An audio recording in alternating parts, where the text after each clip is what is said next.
नमस्कार विद्यार्थियों, सोनी एजुकेशन के इस डिजिटल प्लेटफॉर्म पर मैं विनोद वशिष्ठ आप लोगों का एक बार फिर से हार्दिक स्वागत और अभिनंदन करता हूं। जैसे कि विद्यार्थी मित्रों, शिक्षण वीडियो क्लासें हमारी बहुत गजब चल रही हैं और एसएसटी के टीचिंग मेथड हम डिस्कस कर रहे हैं।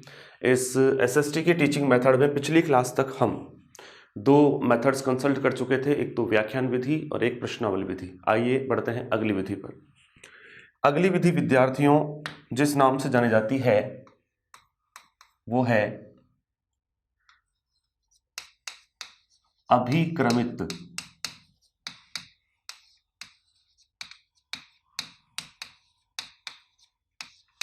अनुदेशन विधि, यानी कि प्रोग्राम्ड इंस्ट्रक्शन मेथड, अभिक्रमित अनुदेशन विधि। और ये जो अभिक्रमित अनुदेशन विधि है, इसका पहली बात तो अर्थ क्या है ये समझने की कोशिश करें।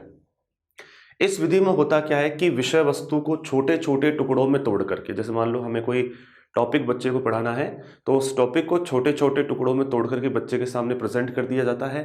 बच्चा उन टुकड़ों का अध्ययन करता है, स्व अध्ययन करता है और अपनी गति से पढ़ता हुआ आगे बढ़ता जाता है और फिर अपने कंटेंट को समाप्त करता है। तो ऐसी विधि जिसमें विषय वस्तु को छोटे छोटे भागों में तोड़ करके और फिर बच्चों को शिक्षा दी जाती हो, वो विधि कौन सी विधि होती है? अभिक्रमित अनुदेशन विधि होती है। तो इसको लैंग्वेज में लिखवा देता हूं कि इस विधि के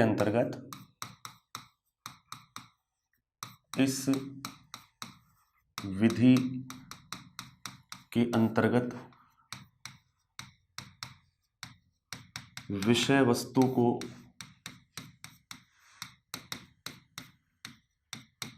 छोटे छोटे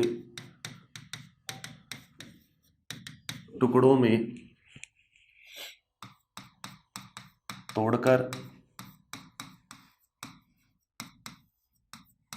विद्यार्थी के समक्ष प्रस्तुत किया जाता है।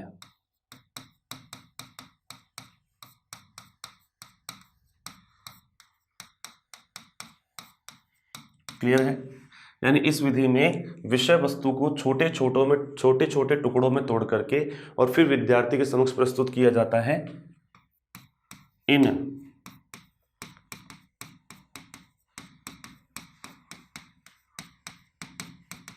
छोटे छोटे टुकड़ों को पद या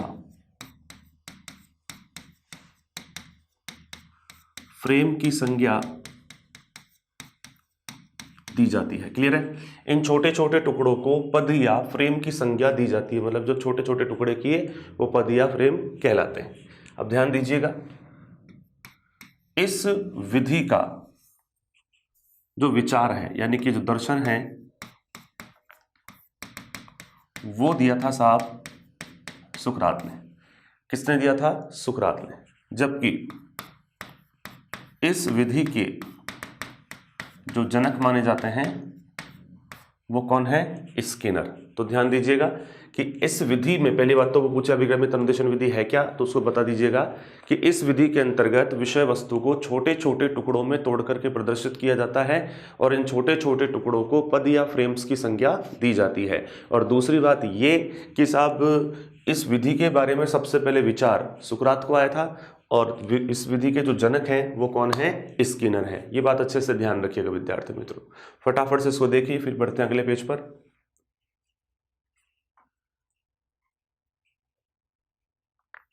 चलिए जी, अब सुने। अब साहब ये जो अभिक्रमित अनुदेशन है इसे 5 प्रकारों में बांटा जाता है। कितने प्रकारों में बांटा जाता है? 5 प्रकारों में। लेकिन ध्यान रखिएगा, इन 5 प्रकारों में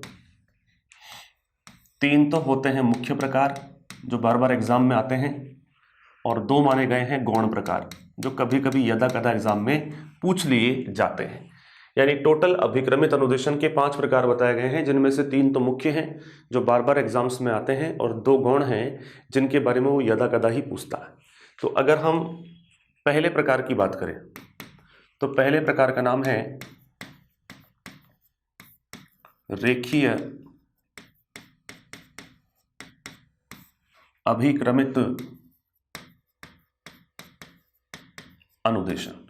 पहला प्रकार जो है वो है रेखीय अभिक्रमित अनुदेशन, और रेखीय अभिक्रमित अनुदेशन के जो जनक हैं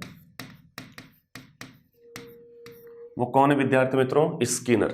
वो पूछे रेखीय अभिक्रमित अनुदेशन का जनक कौन है, तो उसको तुरंत क्या बताना है? स्किनर। अगली चीज वो पूछे इसका आविष्कार कब किया गया था, तो आप बताएंगे 1954 में।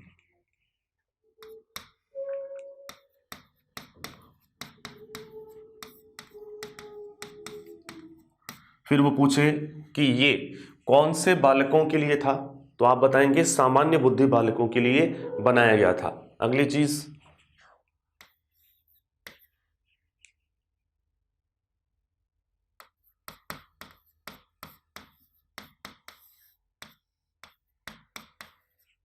वो पूछता है कि साहब ये जो रेखीय अभिक्रमित अनुदेशन होता है उसमें विषय वस्तु को कितने टुकड़ों में बांटा जाता है, उसमें विषय वस्तु को कितने टुकड़ों में बांटा जाता है।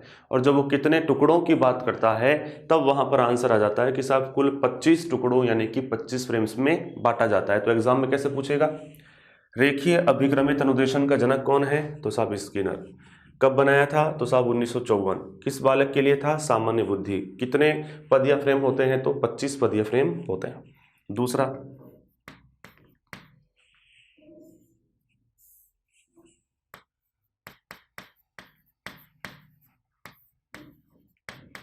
शाखीय अभिक्रमित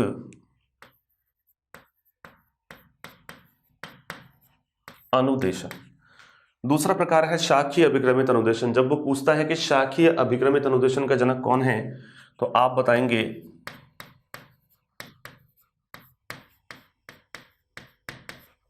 नॉर्मन क्राउडर। शाखीय अभिक्रमित अनुदेशन का जो जनक है वो नॉर्मन क्राउडर है, और इन्होंने इसका आविष्कार 1960 के अंदर किया था।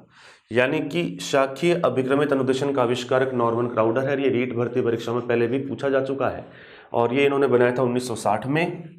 और अगली चीज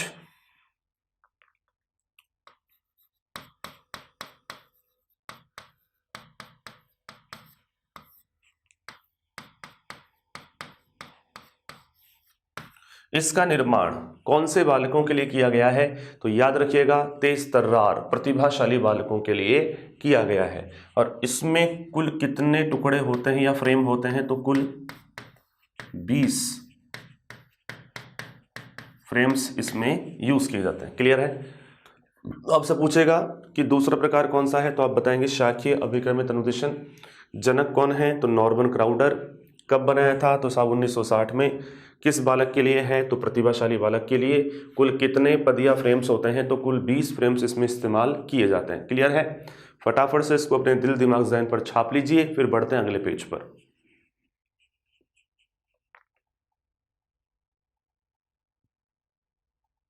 चलिए जी, तीसरा प्रकार देखिएगा, और तीसरा प्रकार है अवरोही अभिक्रमित अनुदेशन। और ये जो अवरोही अभिक्रमित अनुदेशन है इसे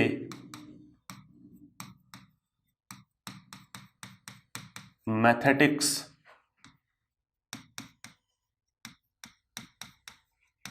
अभिक्रमित अनुदेशन भी कहते हैं। यानी कि अवरोही अभिक्रमित अनुदेशन का ही दूसरा नाम मैथेटिक्स अभिक्रमित अनुदेशन भी है। अब एक बार से ध्यान से देखिएगा, ये जो अवरोही है इसे अंग्रेजी में कहा जाता है मैथेटिक्स, और इस मैथेटिक्स शब्द की उत्पत्ति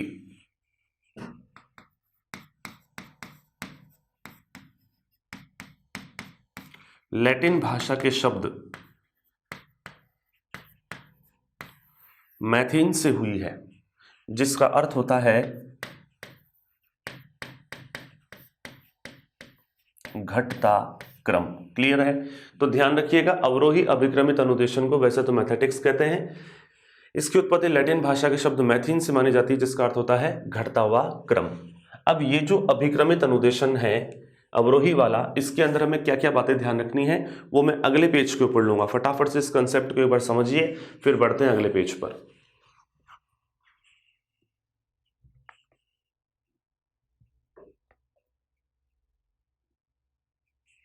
चलिए जी, अब सुने। अभी अभी हमने जो तीसरा प्रकार लिया था अवरोही अभिक्रमित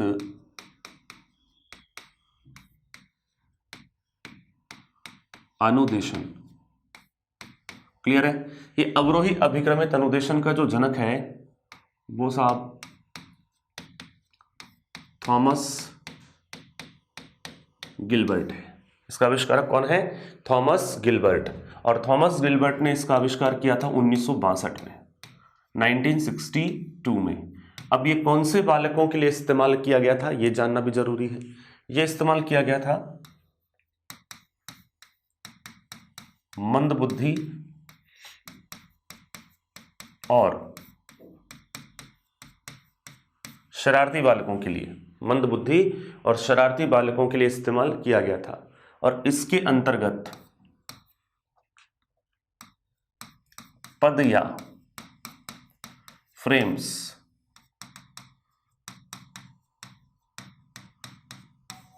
अनिश्चित होते हैं, फिक्स नहीं होते। यानी कि 16 भी हो सकते हैं, 17 भी हो सकते हैं, 18 भी हो सकते हैं, लेकिन 20 से ज़्यादा नहीं होंगे, क्योंकि 20 होते ही या 20 से ऊपर होते ही फिर ये अवरोही नहीं बल्कि आरोही बन जाएगा। तो हमें इतना सा ध्यान रखना है कि ये अवरोही है, इसमें फ्रेम्स की संख्या अनिश्चित रहेगी। तो एग्जाम में पूछेगा कि अवरोही अभिक्रमित अनुदेशन का जनक कौन है, तो आपको बताना थॉमस गिलबर्ट। कब बनाया था? तो 1962 में। कौन से बच्चों के लिए? तो मंदबुद्धि या शरारती बालकों के लिए। और पद या फ्रेम्स क्या होते हैं? तो इसमें अनिश्चित होते हैं, फिक्स नहीं होते। क्लियर है? अब साहब ये तो थे 3 मुख्य प्रकार। अब हम इसके गौण प्रकार भी देख लें।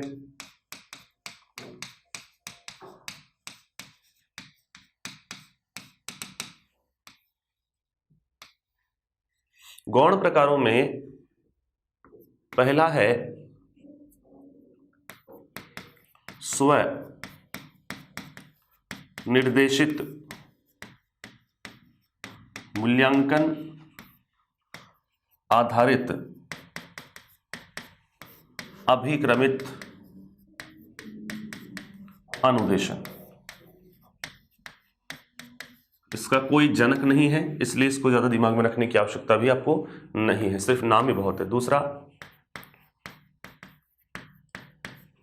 कंप्यूटर आधारित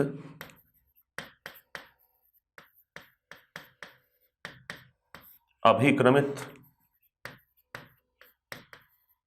अनुदेशन। ठीक है, कंप्यूटर आधारित अभिक्रमित अनुदेशन और स्वनिर्देशित अभिक्रमित अनुदेशन, ये 2 नाम काफी हैं, लेकिन फिर भी मैं दूसरे वाले के जनक का नाम बता दूं। इसका जो जनक है उनमें नाम आता है लॉरेंस स्टालुरो व डेविस। क्लियर है? ये ध्यान रखना। तो ये टोटल 5 प्रकार हो गए अपने अभिक्रमित अनुदेशन के। रेखीय हो गया, शाखीय हो गया, अवरोही हो गया। इसके अलावा विद्यार्थी मित्रों अपने कहीं ना कहीं ये आपके गौण प्रकारों में 2 स्वनिर्देशित हो गया, और इसके अलावा कंप्यूटर आधारित अभिक्रमित अनुदेशन हो गया। इसको फटाफट से एक बार देख लीजिए, फिर बढ़ते हैं अगले पेज पर।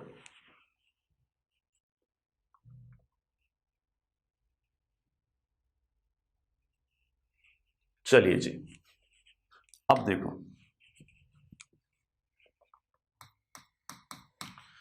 यह विधि बाल केंद्रित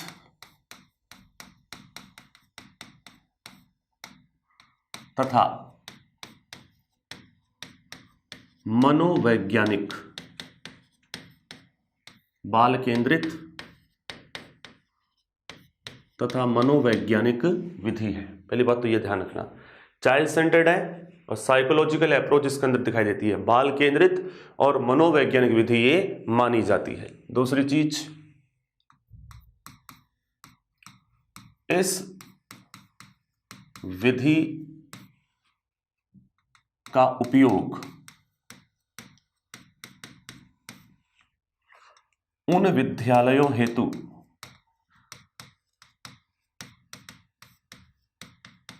इस विधि का उपयोग उन विद्यालयों हेतु अधिक उपयोगी है जहां शिक्षकों की कमी है। जहां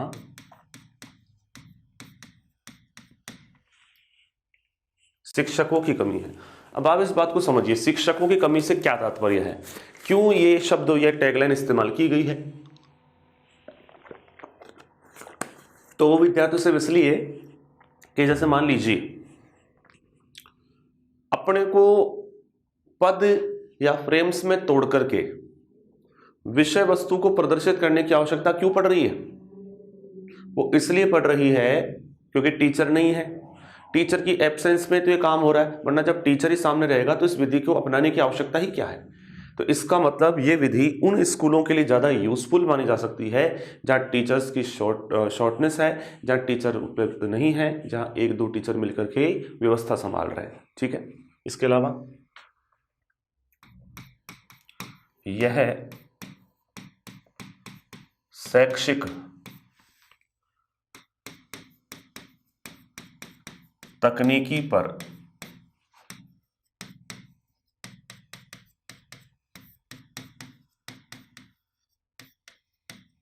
आधारित विधि है। ये शैक्षिक तकनीकी पर आधारित विधि है, एजुकेशनल टेक्नोलॉजी पर बेस्ड मेथड है। यानी कि क्या क्या शैक्षिक नवाचार अपनाए जाएं जिससे शिक्षा के क्षेत्र को बेहतर बनाया जाए, उस दिशा का ही एक प्रयास अभिक्रमित अनुदेशन माना जा सकता है। इसके अतिरिक्त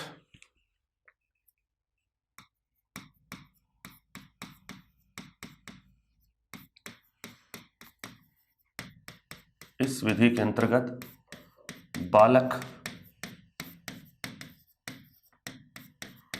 स्वयं सीखता है, अर्थात यह व्यक्तिगत अनुदेशन की तकनीक मानी जाती है।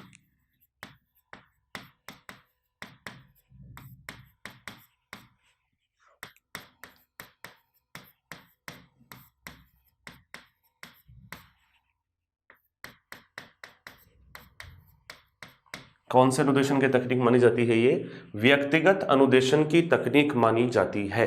क्लियर है? यानी कुल मिलाकर के बात समझ में आ गई कि इस विधि के अंतर्गत बालक स्वयं सीखता है, यह व्यक्तिगत अनुदेशन की तकनीक है। मतलब बच्चे को पद या फ्रेम्स बना करके दे दिए, बच्चा एक एक करके उनका अध्ययन करते चलेगा, जहां समस्या होगी वहीं देख लेगा, पुनर्वलन भी मिल जाएगा। तो कुल मिलाकर के बच्चा खुद पढ़ रहा है, इसलिए सामूहिक नहीं बल्कि स्वयं अपने स्तर पर की जाने वाली एक व्यक्तिगत अनुदेशन की तकनीक है। इसके अलावा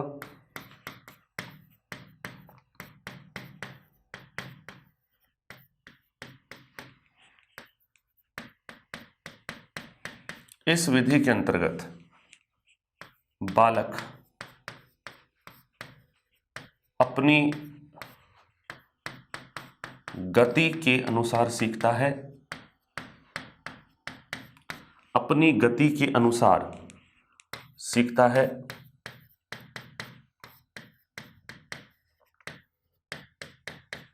अर्थात उसके ऊपर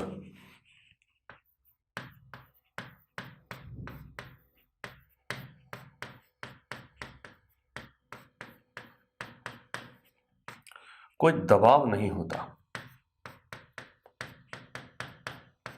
अर्थात उसके ऊपर कोई दबाव नहीं होता। क्लियर है? इस विधि में बालक अपनी गति के अनुसार सीखता है, अपनी गति से, खुद की गति से, कोई दबाव नहीं है उसके ऊपर। तो भैया कुल मिलाकर के बात क्लियर है कि ये विधि बाल केंद्रित और मनोवैज्ञानिक है। दूसरा, इसका इस्तेमाल उन विद्यालयों के लिए ज़्यादा उपयोगी है जहाँ टीचर्स की एब्सेंस है। ये शैक्षिक तकनीकी पर आधारित विधि है।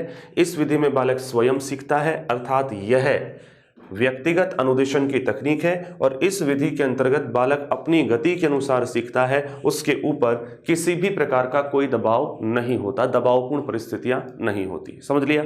फटाफट से इसको देख लीजिए, फिर बढ़ते हैं अगले पेज पर।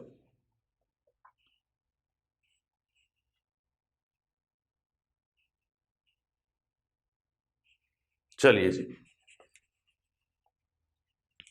अब सुनिएगा। इस विधि के अंतर्गत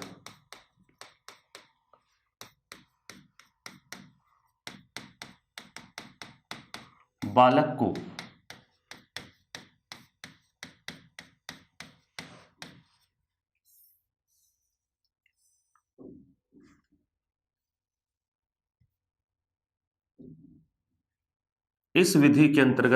को प्रत्येक पद या फ्रेम्स के पश्चात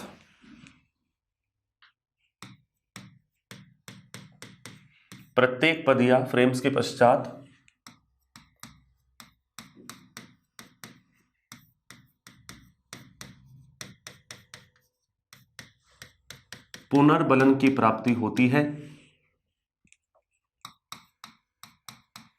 जिसके कारण वह रुचि और तत्परता के साथ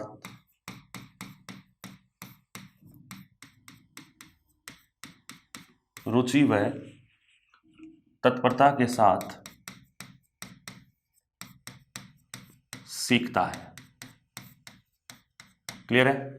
यानी इस विधि में बालक को प्रत्येक पद या फ्रेम के बाद में पुनर्बलन की प्राप्ति होती है कि उसका उत्तर सही है या उसका उत्तर गलत है। तो जब इस प्रकार का उसको पुनर्बलन मिलेगा तो सीधी सी बात है, पुनर्बलन, वो कहते हैं ना, अंग्रेजी में कहावत है कि without motivation we can not learn anything. जब तक हमें किसी चीज़ की अभिप्रेरणा, रीइंफोर्समेंट यानी कि पुनर्बलन ये नहीं दिया जाएगा तो हम सीख नहीं पाते हैं, क्योंकि पुनर्बलन होने से क्रिया की गति बहुत तेज होती है, बच्चा बहुत तेज गति से सीखता है, तो पुनर्बलन बहुत ज़रूरी है। तो यहाँ तक आकर के अपन ये कह सकते हैं कि साहब, हाँ, ये एक चीज़ और ध्यान रखिएगा, इस विधि का उपयोग शिक्षक के अनुपस्थित रहने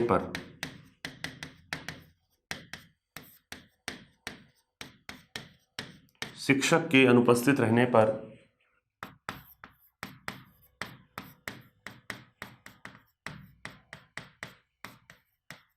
किया जा सकता है।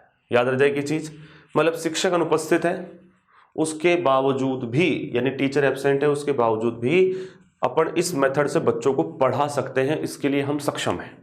तो ये बात ध्यान दीजिएगा और ध्यान रखिएगा कि ये सारी चीजें आपको एग्जाम में इसी तरह से पूछी भी जा सकती है। फटाफट से इसको एक बार देख लीजिए, फिर बढ़ते हैं अगले पेज पर।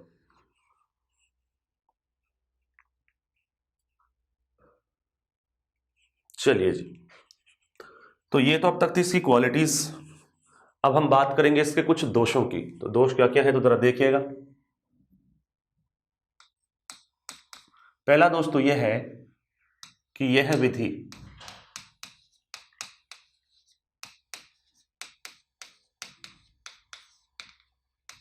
मंदबुद्धि बालकों हेतु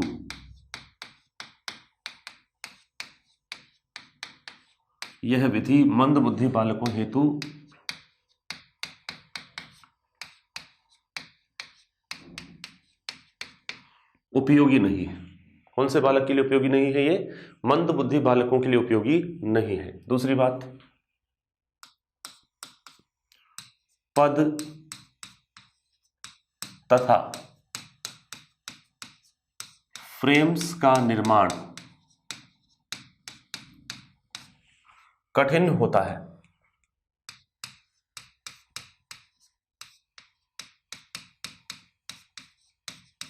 पद और फ्रेम्स का निर्माण कठिन होता है, आसान नहीं है ये।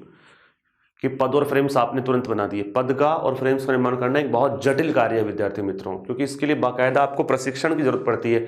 हर कोई टीचर आकर के पद और फ्रेम्स नहीं बना सकता। इसको बनाने के लिए स्पेशली ट्रेन टीचर्स चाहिए, जिन्होंने स्पेशली बीएड कर रखी हो, बीपीएड कर रखी हो, शिक्षा शास्त्री कर रखी हो, बीएसटीसी कर रखी हो, ये सब उसमें होना बहुत कंपलसरी हो जाता है। इसके अलावा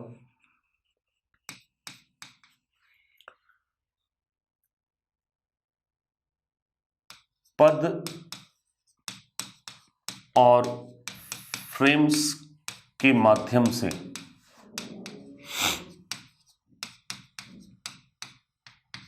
शिक्षण काफी खर्चीला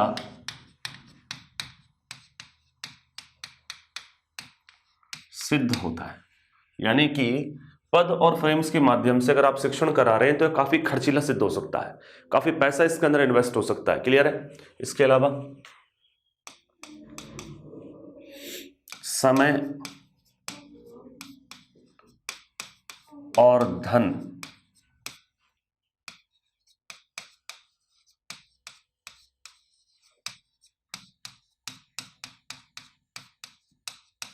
अधिक व्यय होता है, यानी टाइम और मनी दोनों ही चीजें हाथों से निकल जाती है, बहुत पैसा इन्वेस्ट हो जाता है। इसके अलावा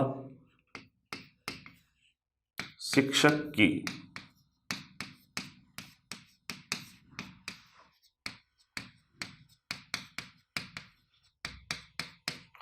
अनुपस्थिति में, यानी कि टीचर एब्सेंट है तो शिक्षक की अनुपस्थिति में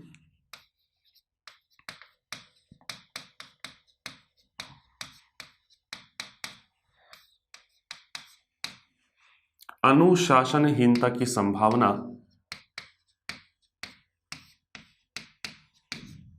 बनी रहती है। क्लियर है? मतलब मान लीजिए जब तक टीचर सामने है तब तक तो बच्चा पढ़ लेगा, वो तो दबाव में रहेगा। लेकिन अगर टीचर एब्सेंट है, वो नहीं आ रहा, उसके पद और फ्रेम सामने आ गए, सामने कोई है नहीं, तो भैया फिर बच्चे होते हैं, वो फिर भैया अपनी मनमर्जी करते हैं, अनुशासनहीनता दिखाते हैं, इधर उधर काम में लग जाते हैं, उसमें रुचि नहीं ले पाते। तो कुल मिला करके इसके कई दोष भी हैं। तो दोषों के बारे में मैंने आपको बता दिया। मंदबुद्धि बालकों के लिए उपयोगी नहीं है, पद और फ्रेम्स का निर्माण कठिन होता है, इसके माध्यम से शिक्षण काफी खर्चीला सिद्ध होता है, समय धन अधिक व्यय होता है, शिक्षक की अनुपस्थिति में अनुशासनहीनता की संभावना बनी रहती है। और वैसे तो ये इसी के अंदर मर्ज है, लेकिन फिर भी मैं ये दोष लिख देता हूं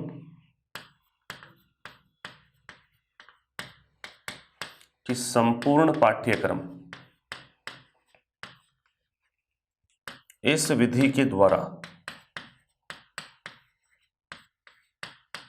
संपूर्ण पाठ्यक्रम इस विधि के द्वारा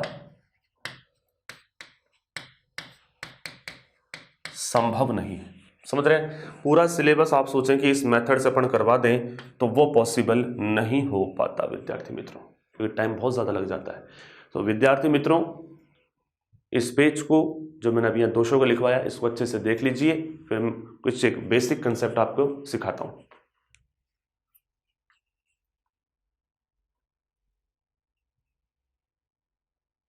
चलिए जी, तो विद्यार्थी मित्रों, ये थी अभिक्रमित अनुदेशन विधि, जिसमें हमने अभिक्रमित अनुदेशन विधि होती क्या है, इसके बारे में विचार किसको आया, इसका जनक कौन है, और इसके अलावा इस विधि के अंतर्गत आपको कौन कौन से जो हैं गुण को दिखाई देते हैं, क्वालिटीज़ दिखाई देती हैं, दोष दिखाई देते हैं, कितने प्रकार होते हैं, वेरिएंट्स क्या होते हैं, ये सारी बातें आती है। अब मैं कुछ एक विशेष तारा बिंदु बता दूं, जिसके बाद में विधि समाप्त कर दूंगा, और वो है सिद्धांत। अब किसके सिद्धांत, कौन सी चीज के सिद्धांत, ये समझे। अभिक्रमित अनुदेशन विधि, अभिक्रमित अनुदेशन विधि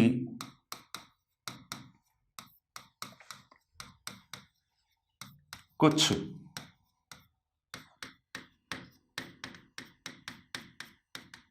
सिद्धांतों का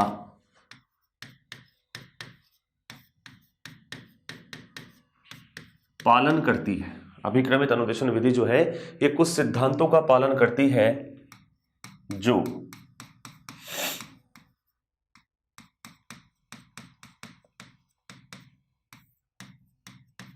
निम्नलिखित हैं।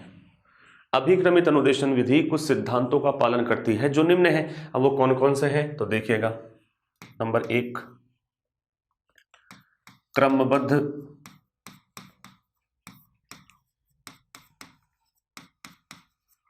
अधिगम का सिद्धांत। इसके अलावा नंबर 2,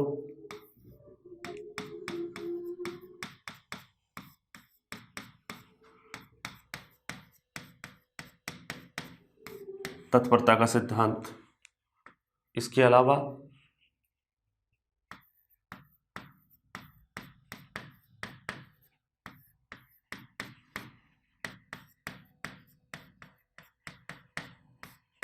पुनर्बलन का सिद्धांत। इसके अलावा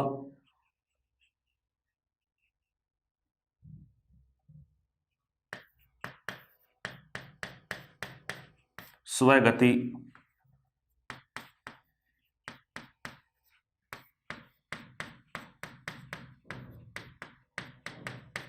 अधिगम का सिद्धांत। नंबर 5,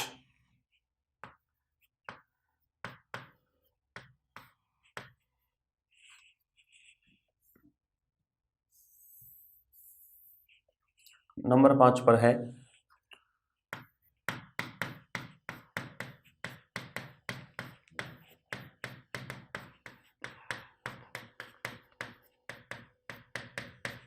छोटे छोटे पदों का सिद्धांत। तो ये जो अभिक्रमित अनुदेशन विधि है ये कुछ सिद्धांतों का पालन करती है और उन सिद्धांतों के अंदर जो सिद्धांत आते हैं वो है क्रमबद्ध अधिगम का सिद्धांत, इसके अलावा तत्परता का सिद्धांत, पुनर्बलन का सिद्धांत, स्वगति अधिगम का सिद्धांत और छोटे छोटे पदों का सिद्धांत। इसको समझ लीजिए। वैसे तो ये इतना भी अगर आपको याद है तो काफ़ी है, लेकिन फिर भी आपको इसमें थोड़ा सा बेसिक में समझा दूं कि क्रमबद्ध अधिगम सिद्धांत का मतलब है कि इसमें जो अधिगम होता है वो सिस्टमेटिक होता है। पहले हमें पहला पद पढ़ना पड़ता है, फिर दूसरा पद पढ़ना पड़ता है।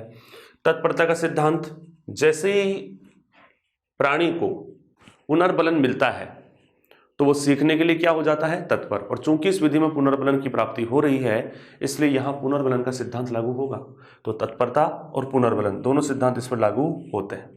इसके अलावा चौथा, स्वगति अधिगम का सिद्धांत, मतलब इसमें व्यक्ति अपनी गति से सीखता है, अपनी गति से सीखता है, उस पर कोई दबाव नहीं होता। और छोटे छोटे पद, सिस्टमेटिकली छोटे छोटे पद या फ्रेम्स का इस्तेमाल किया जाता है। इस वजह से जो सही आएगा वो नंबर है 5। तो टोटल 5 सिद्धांत हैं। उन 5 सिद्धांतों का नाम मैंने आपको बता दिया है। अब एग्जाम में आपसे पूछा जाए कि अभिक्रमित अनुदेशन विधि इनमें से किस सिद्धांत पर आधारित नहीं है, तो फिर आपको जो आंसर देना है वो ये देख लीजिएगा कि इनमें से ऐसा कौन सा है जो अलग से दे रखा है। समझ रहे हैं आप मेरी बात को? फटाफट से इसको देख लीजिए, फिर बढ़ते हैं अगले पेज पर।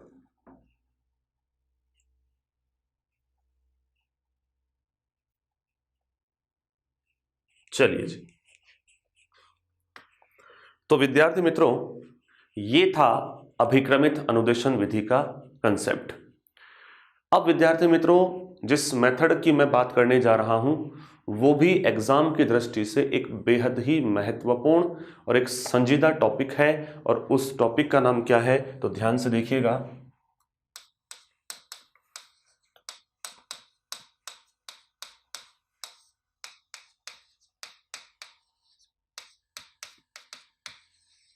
उस टॉपिक का नाम है प्रोजेक्ट विधि। ये REET, grade second, headmaster, CTET, UPTET, HTET जितने भी एग्जाम होते हैं उनमें पूछा जाने वाला एक बेहद ही इंपॉर्टेंट टॉपिक है।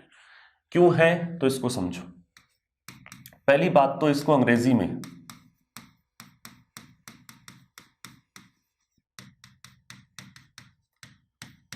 प्रोजेक्ट मेथड कहा जाता है। क्या कहा जाता है इसको? Project method. इसके अलावा इसे योजना अथवा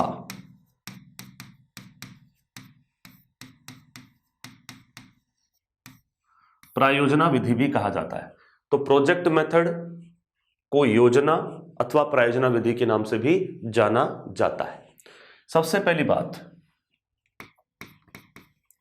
इस विधि के बारे में जो दर्शन या विचार है वो सबसे पहले जॉन डीवी को आया था। इस विधि का दर्शन जॉन डीवी के द्वारा दिया गया, जो कि साहब एक दार्शनिक माने जाते हैं, फिलोसोफर माने जाते हैं। जबकि इन्हीं जॉन डीवी का एक शिष्य था विलियम किलपैट्रिक, वो इस विधि का क्या बन जाता है, जनक। तो साहब प्रोजेक्ट मेथड का जो जनक है वो है भैया विलियम किलपैट्रिक, और ये पेशे से एक मनोवैज्ञानिक है। क्लियर है, ये पेशे से क्या था, एक मनोवैज्ञानिक था विद्यार्थी मित्रों।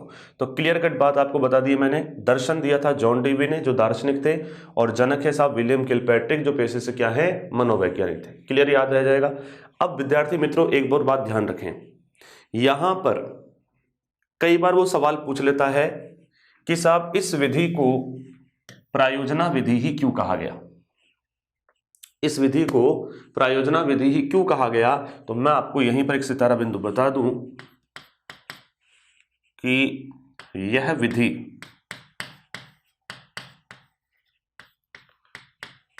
जॉन डीवी की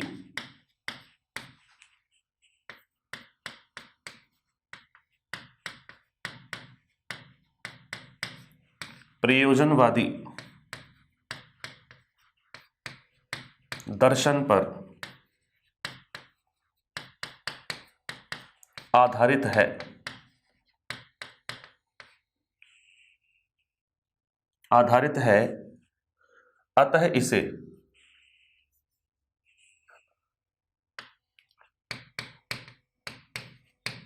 अतः इसे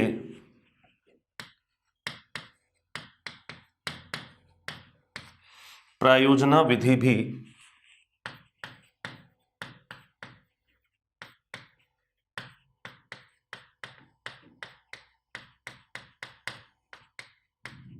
कहा जाता है। क्लियर है, याद रह जाएगा। तो ये विधि जो है ये जॉन डीवी के प्रयोजनवादी दर्शन पर आधारित है।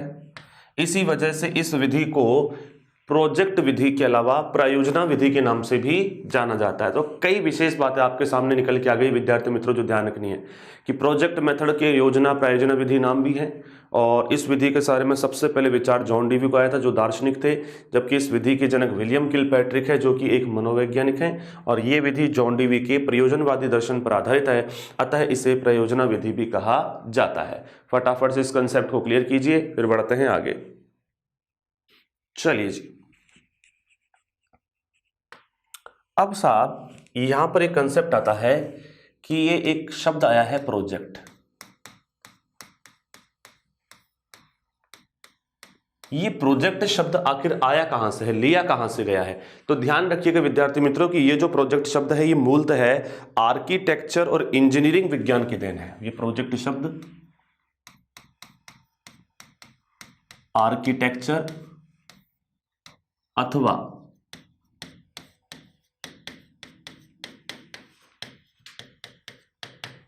इंजीनियरिंग विज्ञान, जिसे अभियांत्रिकी विभाग भी कहते हैं, अभियांत्रिकी विभाग की देन है। क्लियर है। तो कल को पूछ ले कि इसको प्रोजेक्ट मेथड ही क्यों कहते हैं, तो आप बता सकते हैं वो इसलिए क्योंकि ये आर्किटेक्चर और इंजीनियरिंग विभाग यानी कि अभियांत्रिकी विभाग की देन है सॉरी, इस वजह से इसको प्रोजेक्ट शब्द के नाम से भी जाना जाता है। अगली बात, प्रोजेक्ट शब्द का प्रयोग सर्वप्रथम सन 1900 में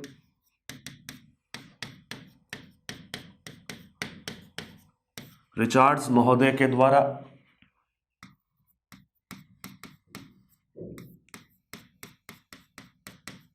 रिचर्ड्स महोदय के द्वारा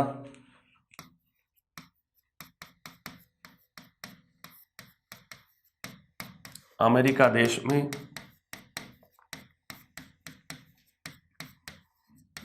किया गया था। क्लियर, याद रह जाएगा। प्रोजेक्ट शब्द का सबसे पहले जो प्रयोग हुआ था वो हुआ था सन 1900 में, और किसके द्वारा किया गया था? तो रिचर्ड्स के द्वारा किया गया था, अमेरिका देश के अंदर किया गया था। ये ध्यान रखना, ठीक है ना। चलिए जी, सन 1908 में अमेरिकी वैज्ञानिक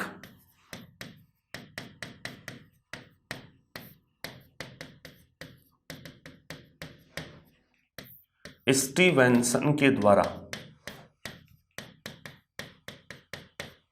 प्रोजेक्ट शब्द का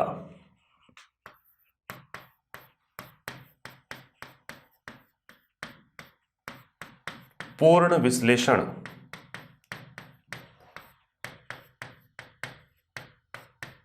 किया गया।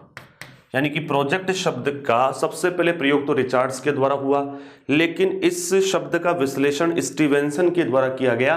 और कब किया गया? तो साहब 1908 में किया गया। ये भी एक अमेरिकी वैज्ञानिक माना जाता है, ये ध्यान रखना। लेकिन ये भी ध्यान रखना कि 1908 में ही राष्ट्रीय शिक्षा परिषद में प्रोजेक्ट शब्द को जोड़ दिया गया था। इसी को यहां लिख देता हूं,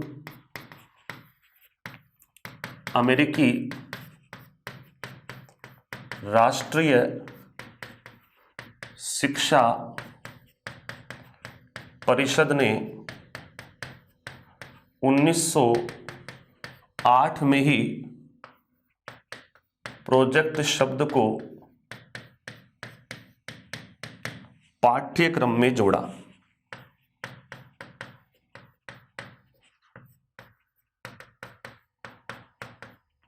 क्लियर है? तो ध्यान रह जाएगा। कई प्रकार के फैक्ट्स निकल के आए कि प्रोजेक्ट शब्द आर्किटेक्चर यानी कि इंजीनियरिंग विज्ञान की देन है, अभियांत्रिकी विभाग का शब्द है। दूसरा, प्रोजेक्ट शब्द का प्रयोग सबसे पहले सन 1900 में रिचर्ड्स के द्वारा अमेरिका देश में किया गया, और 1908 में अमेरिकी एक वैज्ञानिक थे स्टीवेंसन, उन्होंने इसका विश्लेषण किया, और अमेरिकी राष्ट्रीय शिक्षा परिषद ने 1908 में ही प्रोजेक्ट शब्द को पाठ्यक्रम का एक अभिन्न अंग बना दिया। फटाफट से इसको एक बार अपने अंदर आत्मसात कीजिए, देखिए दिल दिमाग जहन में उतारिए, फिर बढ़ते हैं अगले पेज पर।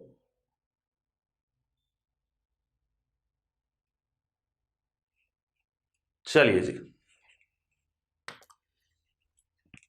सन 1911 में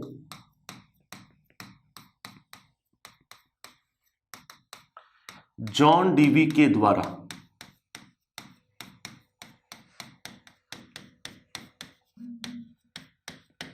प्रयोजनवादी, जॉन डीवी के द्वारा प्रयोजनवादी विचारधारा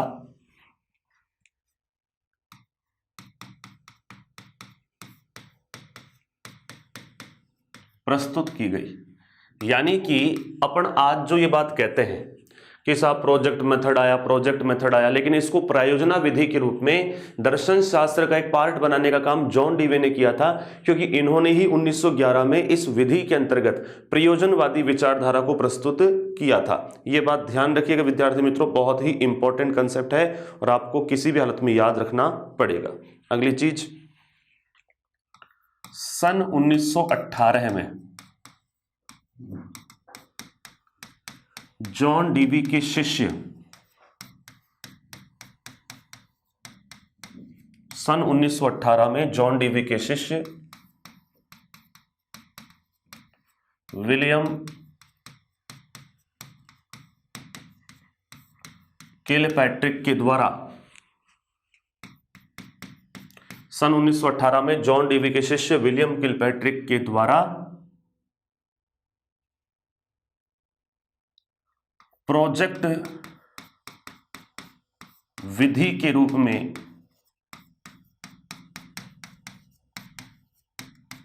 शिक्षा क्षेत्र में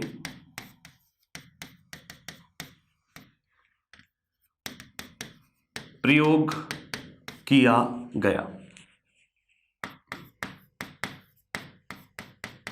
यानी सबसे पहले शिक्षा के क्षेत्र में इसे लाने वाला जो था वो जॉन डीवी का शिष्य विलियम किलपैट्रिक था। ये विलियम किलपैट्रिक एक बेहद ही इंपॉर्टेंट पर्सन है, व्यक्ति हो मेरे सभी विद्यार्थी मित्रों, क्योंकि ये वही व्यक्ति है जिन्होंने किशोरावस्था से संबंधित एक कथन तो ये दिया है कि किशोरावस्था जीवन का सबसे कठिन काल है और बाल्यावस्था प्रतिद्वंदात्मक समाजीकरण का काल है। ये इन्होंने ही बताया था। क्लियर है? तो ये कहीं ना कहीं फैक्ट आपके बहुत ही काम में आने वाले फैक्ट हैं, विचार के योग्य हैं और बहुत ही गजब चीज है। अब यहां पर मैं एक परिभाषा बताना चाहूंगा, सिर्फ एक,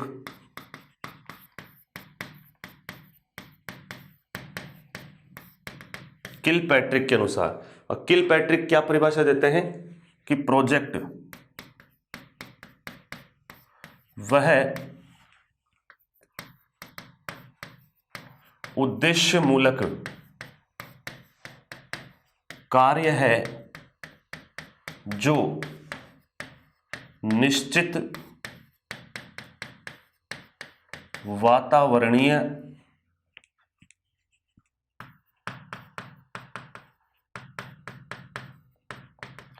परिस्थितियों में पूर्ण संलग्नता के साथ किए जाते हैं। क्लियर है? किलपैट्रिक कहता है कि प्रोजेक्ट वह उद्देश्य मूलक कार्य है, प्रोजेक्ट वह उद्देश्य मूलक कार्य है जो साहब निश्चित वातावरणीय परिस्थितियों में पूर्ण संलग्नता के साथ किया जाता है। तो इसमें आपको जो बात ध्यान रखनी है वो ये है कि निश्चित वातावरणीय परिस्थितियों की बात जिस परिभाषा में हो रही होगी, निश्चित वातावरणीय परिस्थितियों की बात जिस परिभाषा में हो रही होगी वो परिभाषा किस भाई की हो जाएगी? किलपैट्रिक की हो जाएगी। फटाफट से इसको आत्मसात कीजिए, फिर बढ़ते हैं अगले पेज पर। चलिए जी, अब सुनिए, ये जो प्रोजेक्ट विधि है, ये जो प्रोजेक्ट विधि है विद्यार्थी मित्रों, इसके अंतर्गत कुल 6 पद, चरण या सोपान माने जाते हैं। प्रोजेक्ट विधि के अंतर्गत कुल 6 पद, चरण या सोपान माने जाते हैं। और वो कौन कौन से हैं ये ध्यान में रखना आपको पड़ेगा। पहला,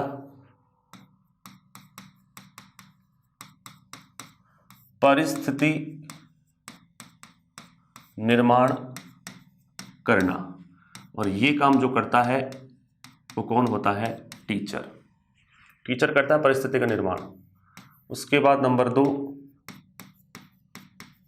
योजना यानी कि प्रोजेक्ट का चयन करना, और ये कौन करता है साहब? स्टूडेंट। क्लियर है? योजना का चयन करना। तो पहला पद तो क्या हो गया? पहला पद तो हो गया परिस्थिति का निर्माण जो कि टीचर करेगा, और दूसरा पद हो गया योजना का चयन जो कि कौन करेगा? छात्र करेगा। तीसरा आ जाएगा प्रोजेक्ट का कार्यक्रम बनाना, योजना का या प्रोजेक्ट का कार्यक्रम बनाना। उसके बाद में नंबर 4 पर योजना को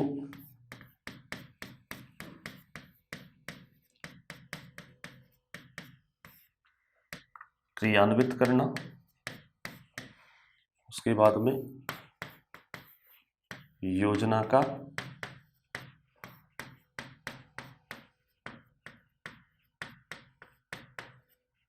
मूल्यांकन करना। और नंबर 6, यानी कि टोटल जो 6 स्टेप्स हैं उनमें 5 तो आपके सामने गए, छठा है कार्य का विवरण या लेखा जोखा रखना। योजना का विवरण व लेखा जोखा तैयार करना। क्लियर है? तो बार बार एग्जाम में यहां से तो एक क्वेश्चन आता ही है, वो पूछता है कि प्रोजेक्ट विधि में कुल कितने पद होते हैं, कितने चरण होते हैं या कितने सोपान होते हैं। तो आपको आंसर देना है 6। पहला तो कौन सा है, परिस्थिति का निर्माण जो टीचर करता है, दूसरा योजना का चयन जो छात्र करता है, तीसरा योजना का कार्यक्रम, उसके बाद उस योजना को क्रियान्वित करना, उसके बाद उस योजना का मूल्यांकन करना और फिर उस योजना के लिए जो भी आपने काम किया उसका लेखा जोखा तैयार करना। ये बात ध्यान रखिएगा विद्यार्थी मित्रों, क्लियर है ना। फटाफट से इसको एक बार आत्मसात कीजिए, फिर बढ़ते हैं अगले पेज पर। चलिए जी, विभिन्न विषयों का एकीकरण तथा सहसंबंध प्रोजेक्ट विधि की मुख्य विशेषता मानी जाती है।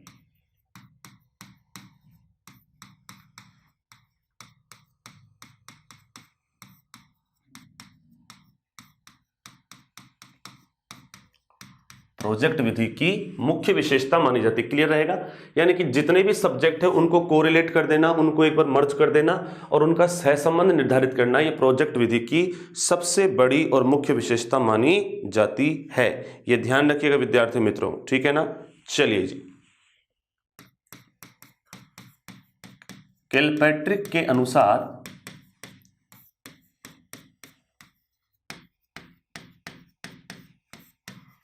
प्रोजेक्ट 4 प्रकार के माने जाते हैं। याद रह जाएगी बात। यानी कि जो किलपैट्रिक है वो कहता है कि प्रोजेक्ट जो होता है वो कितने प्रकार का होता है, टोटल 4 प्रकार का होता है। कौन कौन सा होता है, तो नंबर 1 सृजनात्मक प्रोजेक्ट, नंबर 2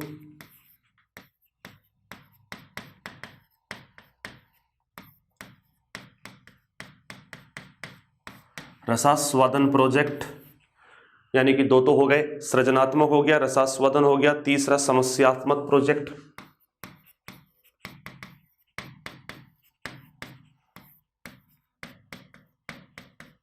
समस्यात्मक प्रोजेक्ट और चौथा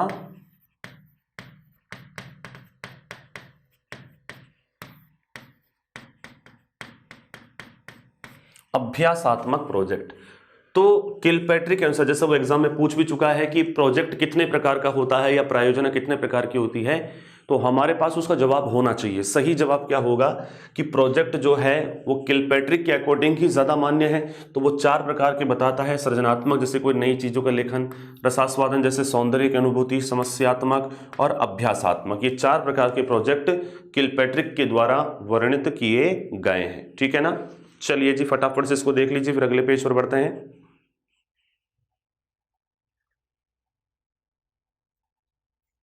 चलिए जी,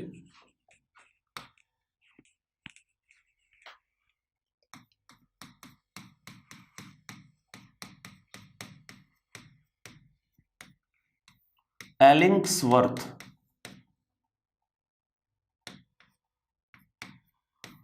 कॉलिंस के अनुसार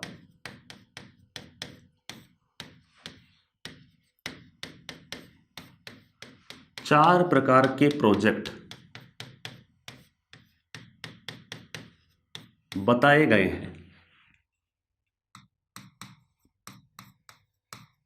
4 प्रकार के प्रोजेक्ट बताए गए हैं, यानी कि किलपैट्रिक के हिसाब से पूछता है तब तो ज्यादा मान्य किलपैट्रिक का ही है, लेकिन इन केस अगर वो थोड़ा सा मामला चेंज कर दे और पूछ ले के साथ एलिंग्सवर्थ कॉलिंस के हिसाब से, तब भी आपको 4 प्रकार बताएं, लेकिन नाम चेंज हो जाएगा। जैसे कि नंबर 1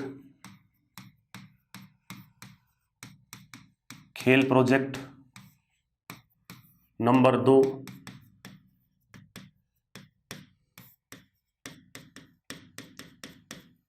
परिभ्रमण प्रोजेक्ट, तो गया खेल, दूसरा परिभ्रमण, तीसरा माना जाता है कहानी और चौथा नैतिक। कहानी प्रोजेक्ट और चौथा नैतिक प्रोजेक्ट। क्लियर है। तो 4 प्रकार बताया है एलिंग्सवर्थ कॉलिंस ने। एक तो खेल प्रोजेक्ट बताया, एक परिभ्रमण प्रोजेक्ट बताया, एक कहानी प्रोजेक्ट बताया और एक नैतिक प्रोजेक्ट बताया। तो ये प्रोजेक्ट के भाई इन्होंने 4 प्रकार माने हैं, ठीक है ना। और एक लास्ट मैं आपको और बताना चाहूंगा,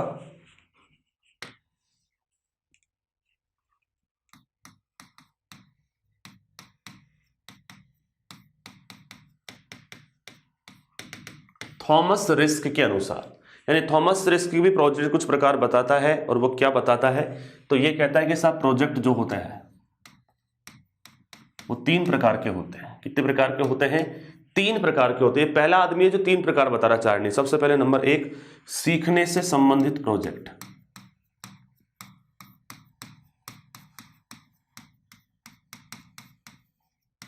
सीखने से संबंधित प्रोजेक्ट। दूसरा और जिसका मुख्य प्रकार है वो है समस्या से संबंधित प्रोजेक्ट। समस्या से संबंधित प्रोजेक्ट। और तीसरा है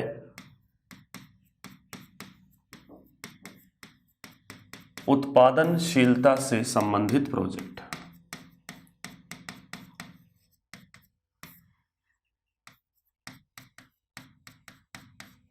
क्लियर है। तो साहब थॉमस रिस्क 3 प्रकार के प्रोजेक्ट बताते हैं, एक तो सीखने से संबंधित, दूसरा समस्या संबंधित और तीसरा उत्पादनशीलता से संबंधित प्रोजेक्ट माने गए हैं। फटाफट से इसे आत्मसात कीजिए, फिर बढ़ते हैं अगले पेज के ऊपर। बहुत ही बढ़िया विद्यार्थी मित्रों, चलिए जी अब हम बात करते हैं कुछ क्वालिटीज की। तो प्रोजेक्ट विधि के अंतर्गत, प्रोजेक्ट विधि के अंतर्गत विषयों को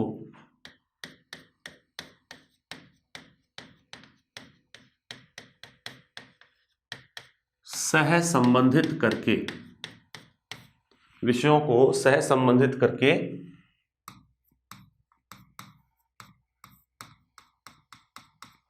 पढ़ाया जाता है। यानी कि जो भी मेथड होगा, जो भी सब्जेक्ट होगा उसको कोरिलेट करके पढ़ाया जाएगा। किस मेथड के अंदर, प्रोजेक्ट मेथड के अंदर। ये बात ध्यान रखना, ठीक है ना।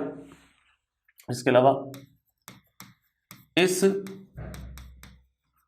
विधि के अंतर्गत बालकों को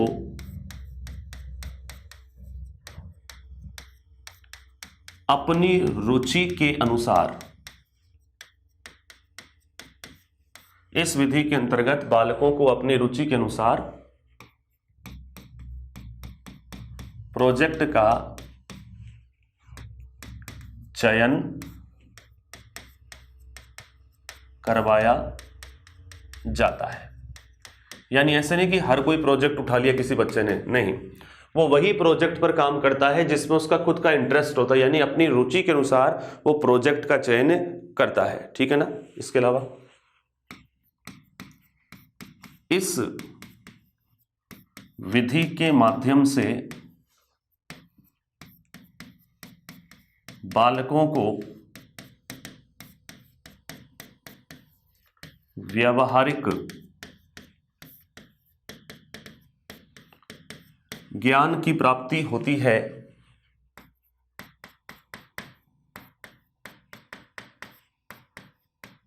व्यावहारिक ज्ञान की प्राप्ति होती है जो सामान्य व दैनिक जीवन हेतु,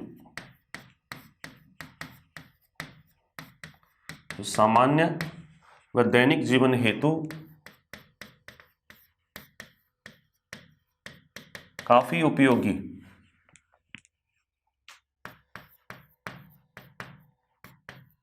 सिद्ध होती है।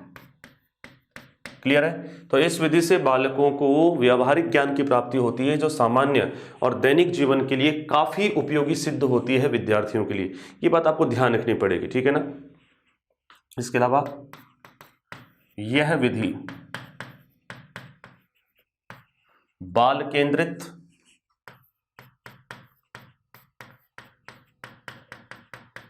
बाल केंद्रित तथा मनोवैज्ञानिक विधि मानी जाती है। क्लियर है? यानी कि ये विधि जो है ये बाल केंद्रित है और मनोवैज्ञानिक विधि मानी जाती है। बच्चों को पढ़ने में मजा भी आता है और साइकोलॉजिकल अप्रोच भी अच्छी बनती है। क्लियर है? तो ये ध्यान रखिएगा, कुछ बातें मैंने आपको इसके अंतर्गत बता दी है, फटाफट से इसको आत्मसात कीजिए, फिर बढ़ते हैं अगले पेज पर।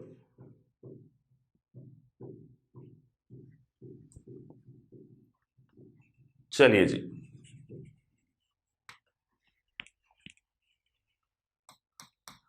इस विधि के उपयोग द्वारा,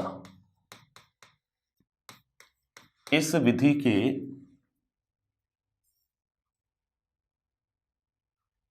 के उपयोग द्वारा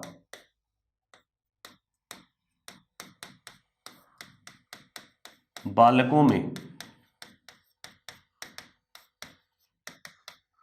आत्मविश्वास,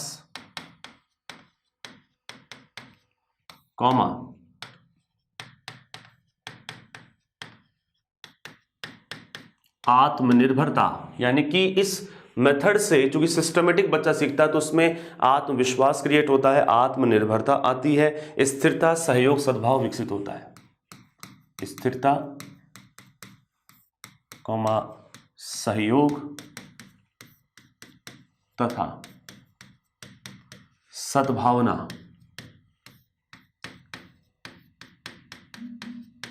विकसित होती है। क्लियर है? तो यानी कि ये जो मेथड है ये भी अपने आप में एक इंपॉर्टेंट कंसेप्ट बन जाता है विद्यार्थी मित्रों। और इंपॉर्टेंट कंसेप्ट कैसे बन जाता है? क्योंकि इस विधि से बच्चों में आत्मविश्वास आ जाता है, आत्मनिर्भरता आ जाती है, स्थिरता आ जाती है, सहयोग आ जाती है तथा सद्भावना का विकास हो जाता है। तो कहीं ना कहीं इंपॉर्टेंट कंसेप्ट बन ही जाता है। इसके अलावा इस विधि के अंतर्गत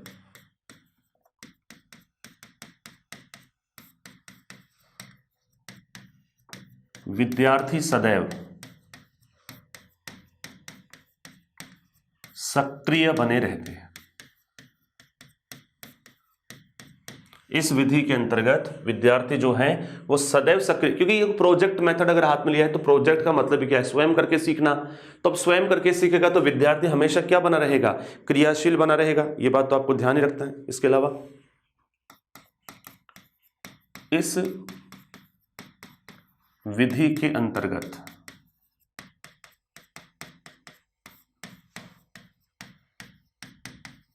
लर्निंग बाय डूइंग सूत्र का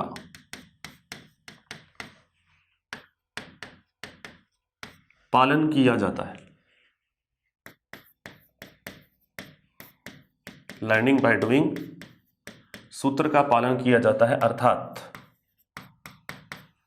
बालक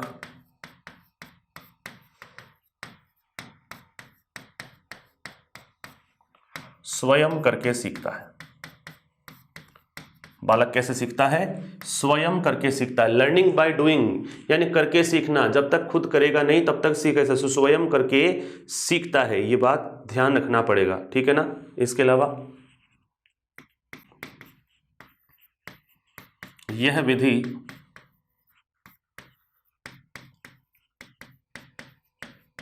थॉर्नडाइक के 3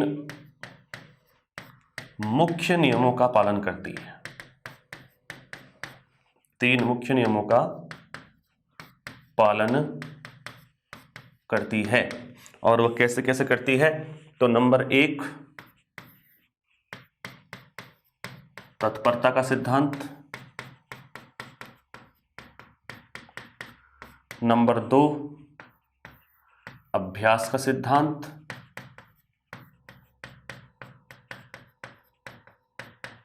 और नंबर 3 प्रभाव का सिद्धांत। क्लियर है? तो थॉर्नडाइक ने कितने नियम दिए थे टोटल प्रयत्न और भूल सिद्धांत में? 8। उन 8 में से मुख्य कितने थे? 3 और गौण कितने थे? 5। जो मुख्य 3 नियम हैं उन मुख्य 3 नियमों का पालन प्रोजेक्ट विधि करती हुई दिखाई देती है। तो ये कुछ बातें मैंने आपको बताई कि इस विधि के उपयोग से बालकों में आत्मविश्वास, आत्मनिर्भरता, स्थिरता, सहयोग, सद्भावना इनका विकास होगा। इस विधि के अंतर्गत विद्यार्थी हमेशा सक्रिय बना रहेगा।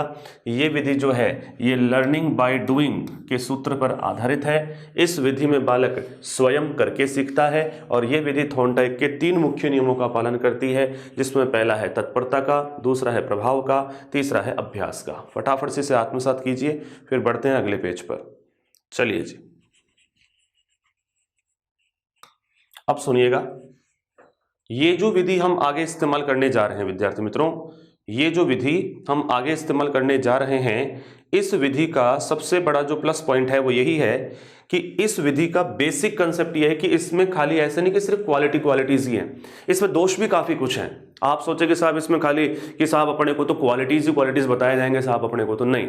हर चीज के, हर सिक्के के 2 पहलू हमेशा होते हैं, पॉजिटिव नेगेटिव, सकारात्मक नकारात्मक। बस देखना ही होता है कि आप उसको किस नजरिए से देखते हैं। तो ध्यान रखिएगा विद्यार्थी मित्रों, इस विधि में भी कुछ दोष हैं, जिसमें पहला दोष तो यह है कि प्रोजेक्ट विधि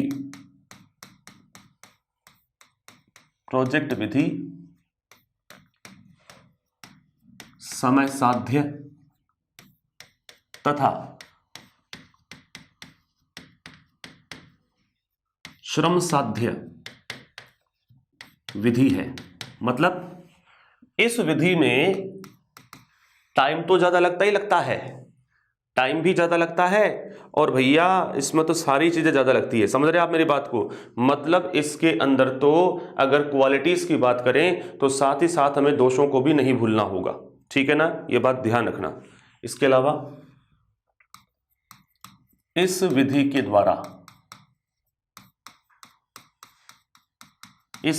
द्वारा पाठ्यक्रम समय पर पूर्ण नहीं करवाया जा सकता।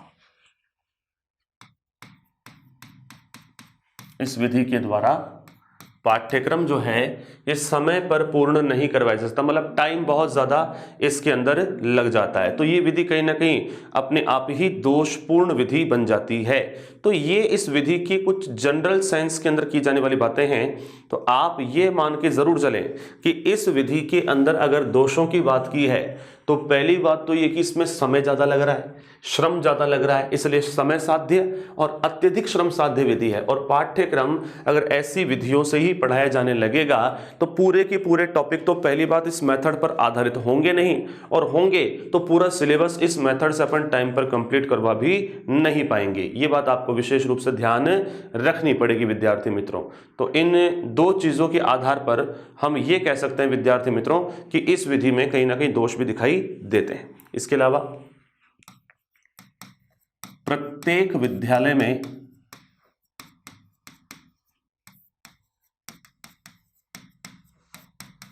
इस विधि का उपयोग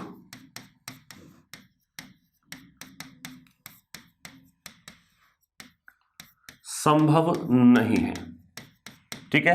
प्रत्येक विद्यालय में इस विधि का उपयोग संभव नहीं है, यानी कि हम ये सोचें कि हर स्कूल में प्रोजेक्ट से संबंधित उपकरण, तथ्य, चीजें ये मिल जाएंगे, तो ऐसा संभव नहीं हो पाता विद्यार्थी मित्रों। तो ये इसका एक दोष नजर आता है। इसके अलावा यह अत्यधिक खर्चीली विधि है, यानी कि इस विधि में दुनिया भर का पैसा लग जाता भैया, और कई बार इसके सफल रिजल्ट भी निकल नहीं पाते। इसके अलावा और ये इंपॉर्टेंट लाइन बता रहा हूं, एग्जाम में आई हुई है कि इस विधि के उपयोग से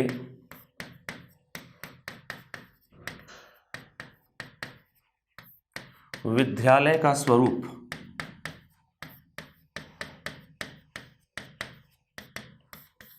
कारखाने जैसा हो जाता है, कारखाने जैसा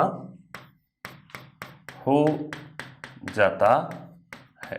क्लियर है? तो ध्यान रखिएगा विद्यार्थी मित्रों, एक तो प्रोजेक्ट विधि समय साध्य और श्रम साध्य विधि है, दूसरा सिलेबस टाइम पर इससे पूरा नहीं हो सकता, तीसरा प्रत्येक विद्यालय में इसका उपयोग संभव नहीं है, चौथा ये अत्यधिक खर्चीली विधि है और प्रत्येक विद्यालय में इसका उपयोग न होने की कहीं ना कहीं एक श्रम साध्य विधि तो है ही। और इसका स्वरूप जब इस्तेमाल किया जाता है स्कूल के अंदर तो ऐसा लगता है कोई फैक्ट्री चल रही हो, कोई मशीन चल रही हो और उसके दरमियान ये सारे काम हो रहे हों। ठीक है ना, ये ध्यान रखना। तो विद्यार्थी मित्रों, ये थी आपकी प्रोजेक्ट विधि और इस प्रोजेक्ट विधि में आई होप आपने बहुत गजब तरीके से इस कंसेप्ट को सीखा होगा, समझा होगा और जाना होगा। तो ये थी प्रोजेक्ट विधि। इसमें काफी ऐसे फैक्ट्स आए जिनको अगर आप एग्जाम में इतना पढ़ के जाते हो जितना मैंने पढ़ाया है तो मेरे हिसाब से आपको प्रोजेक्ट मेथड में कहीं घबराने की आवश्यकता नहीं है। जाते ही सवाल दिख जाएगा आपको और आपको कहीं भी काला गोला भरने में दिक्कत नहीं आने वाली। ठीक है ना। अब हम अभिक्रमित अनुदेशन विधि पढ़ चुके हैं, प्रोजेक्ट विधि पढ़ चुके हैं, व्याख्यान विधि पढ़ चुके हैं, प्रश्नावली विधि पढ़ चुके हैं। अब हम जिस विधि के ऊपर चर्चा करने जा रहे हैं, जो हमारी अगली विधि है विद्यार्थी मित्रों, वो है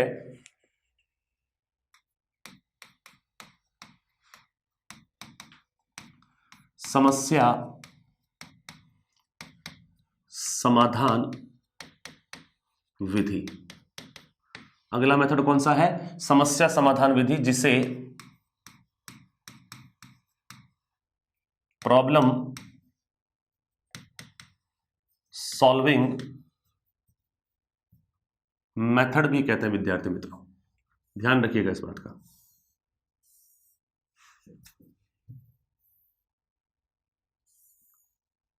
प्रॉब्लम सॉल्विंग मेथड भी कहते हैं। अब ये प्रॉब्लम सॉल्विंग मेथड आखिर है क्या, किस तरीके से इस प्रॉब्लम सॉल्विंग मेथड को पढ़ा जा सकता है, क्या होती है समस्या समाधान विधि, इसकी चर्चा अब हम करने जा रहे हैं विद्यार्थी मित्रों। तो ध्यान रखिएगा सबसे पहली बात कि इस विधि का जो जनक है वो सुकरात व सेंट थॉमस को माना जाता है। इस विधि के जनक सुकरात और सेंट थॉमस हैं। ठीक है ना। चलिए जी, इस विधि के अंतर्गत देखते हैं कि है क्या। इस विधि के अंतर्गत किसी समस्या को लेकर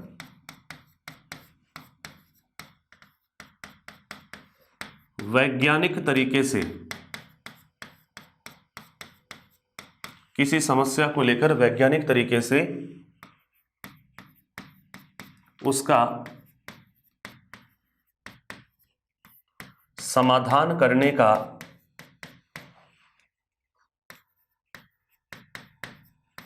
प्रयास किया जाता है। क्लियर विद्यार्थियों, इस विधि में करते क्या है, किसी समस्या को लेकर के वैज्ञानिक तरीके से उसका समाधान करने का प्रयास किया जाता है। दूसरी बात, यह विधि अत्यधिक प्राचीन विधि है, किंतु 20वीं शताब्दी में अमेरिकी दर्शन शास्त्री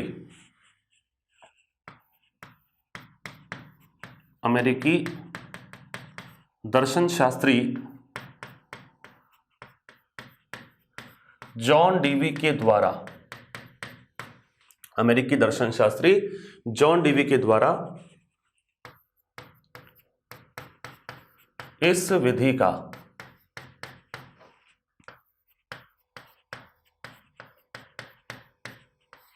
नवीनीकरण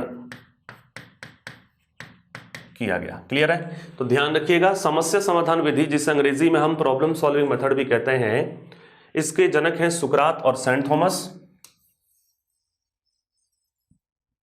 दूसरी बात, इस विधि में किसी भी समस्या को लेकर के वैज्ञानिक तरीके से उसका समाधान करने का प्रयास किया जाता है। दूसरी बात, ये विधि अत्यधिक प्राचीन विधि है, किंतु 20वीं सदी में अमेरिकी दर्शन शास्त्री थे जॉन डीवी, जिन्होंने इस विधि को नवीन स्वरूप में प्रकट किया, इसका नवीनीकरण करने का काम किया। फटाफट से इसको देख करके आत्मसात कीजिए, फिर बढ़ते हैं अगले पेज पर।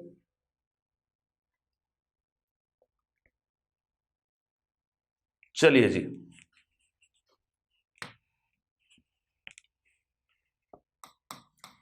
इस विधि का मुख्य उद्देश्य बालकों में खोजी प्रवृत्ति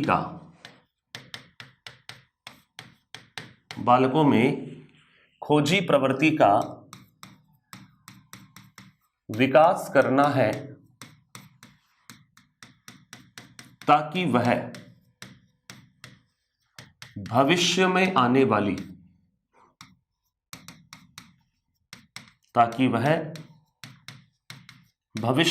वाली कठिनाइयों का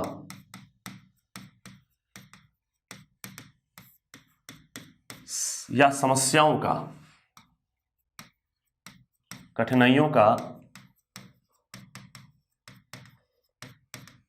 अथवा समस्याओं का सामना करने योग्य बन सके।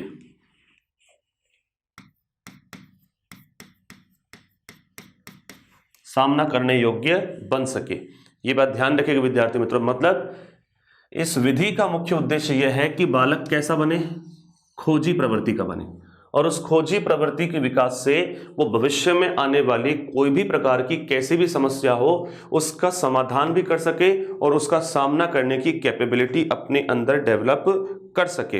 ये ध्यान रखना। और ऐसा क्यों?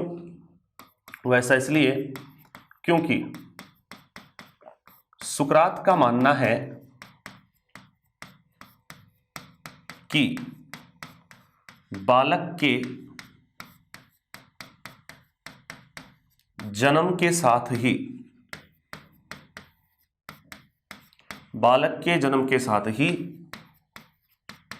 समस्याएं उत्पन्न होना प्रारंभ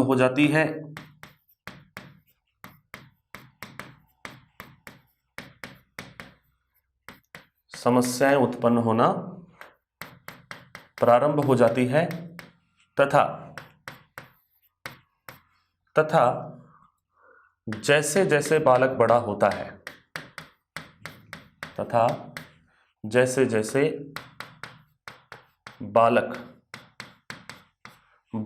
है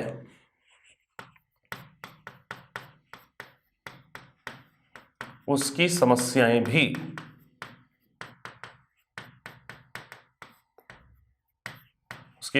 भी बढ़ती चली जाती हैं।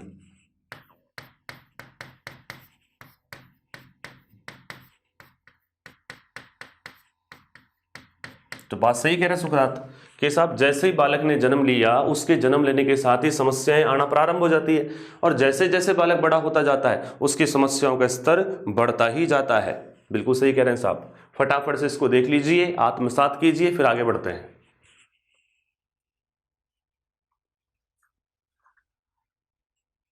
चलिए जी,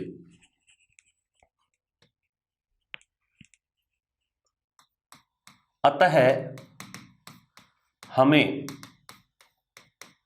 बालकों को प्रारंभ से ही इस प्रकार का प्रशिक्षण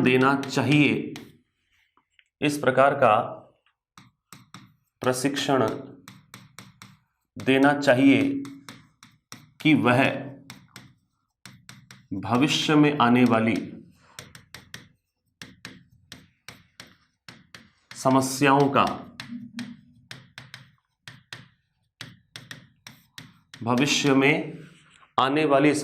का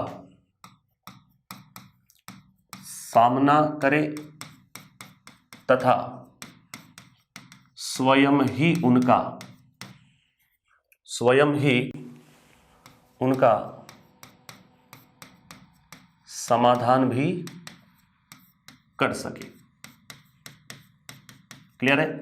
यानी इसलिए क्योंकि बच्चे, सुखराज खुद कहते हैं कि बच्चे के जन्म के साथ ही समस्याएं प्रारंभ हो जाती है और जैसे जैसे वो बड़ा होता जाता है समस्याएं विकट होती जाती है। इसलिए हमें शुरू से ही बच्चों को इस प्रकार से ट्रेंड करना चाहिए, इस प्रकार से तैयार करना चाहिए, इस प्रकार से प्रशिक्षण देना चाहिए कि वो अपनी समस्याओं का सामना तो करे ही और साथ ही साथ खुद उनका समाधान भी करने योग्य बन सके। ये बात विद्यार्थियों आपको ध्यान रखनी पड़ेगी। क्लियर है? चलिए जी, समस्या समाधान विधि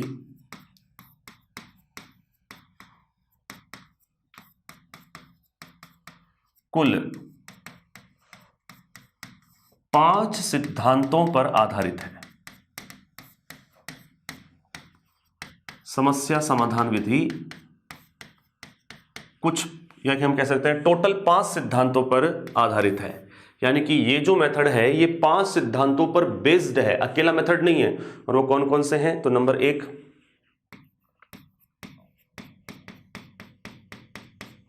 उपयोगिता का सिद्धांत। नंबर 2,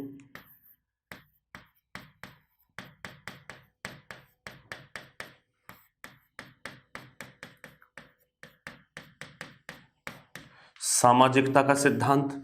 उपयोगिता का सिद्धांत हो गया, सामाजिकता का सिद्धांत हो गया, पूर्णता का सिद्धांत।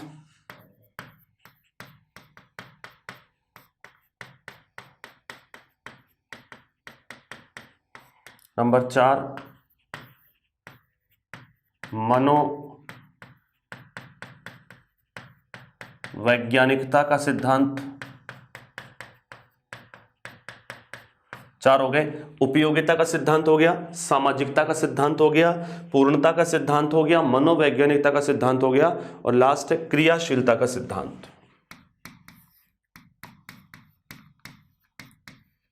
क्रियाशीलता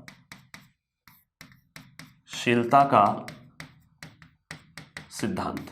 इन 5 सिद्धांतों पर आधारित मानी जाती है समस्या समाधान विधि।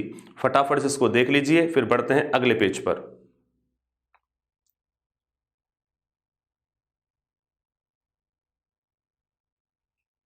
चलिए जी,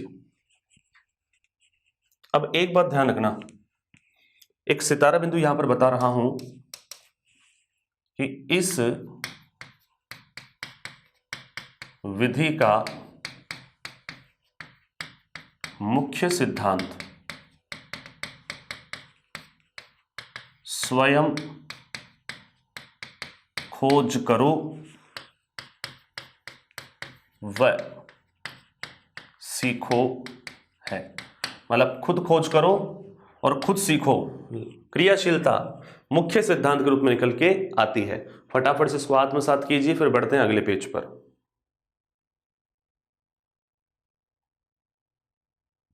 चलिए जी, अब सुने,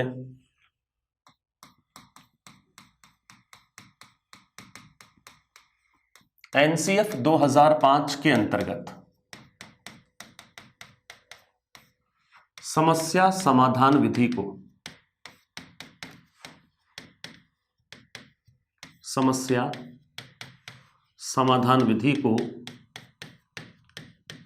सबसे महत्वपूर्ण विधि बताया गया है।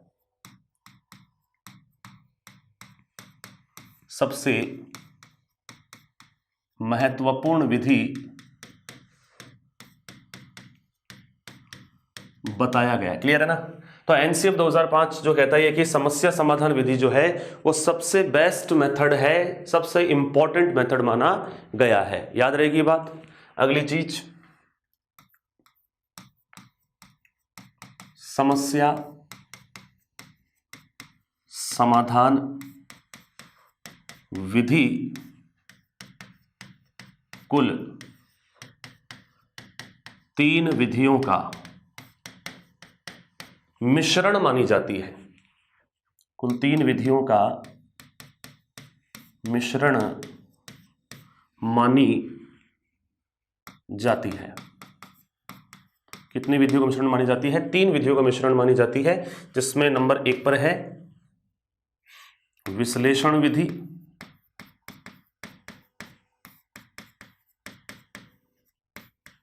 नंबर 2 पर है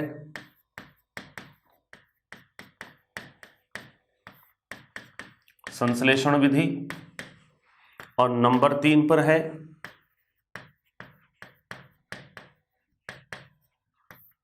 अनुसंधान विधि। तो भैया ये जो विधि है ना, समस्या समाधान विधि, ये 3 विधियों का मिश्रण है, विश्लेषण का, संश्लेषण का और अनुसंधान का। इसलिए एनसीएफ 2005 के अंतर्गत इसे सबसे महत्वपूर्ण विधि भी माना गया है। और एक बात यहां पे स्टार पॉइंट बता दूं कि यह विधि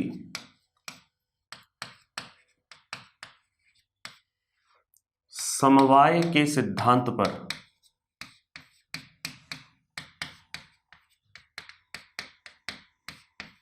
ये विधि समवाय के सिद्धांत पर आधारित है। और समवाय के सिद्धांत क्यों? कि जब कोई विधि अकेली विधि ना हो बल्कि कई विधियों का मिश्रित रूप हो, तब उस विधि को समवाय के सिद्धांत पर आधारित माना जाता है। तो ये बात याद रखिएगा। तो विशेष बातें मैंने आपके सामने रख दी हैं, इनको फटाफट से आपको आत्मसात करना है और फिर अपन अगले पेज पर बढ़ते हैं। फटाफट से क्लियर कीजिए इसको।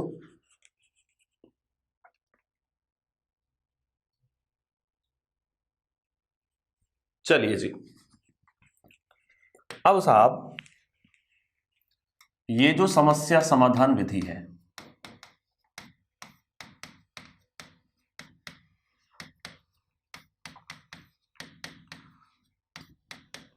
ये जो समस्या समाधान विधि है, इसके अंदर भी वही प्रोजेक्ट मेथड के जैसा एक कंसेप्ट आता है, पद, सोपान या चरण।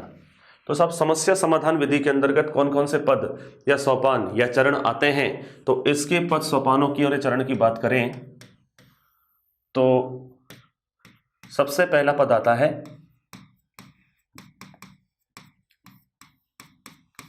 समस्या का चयन करना।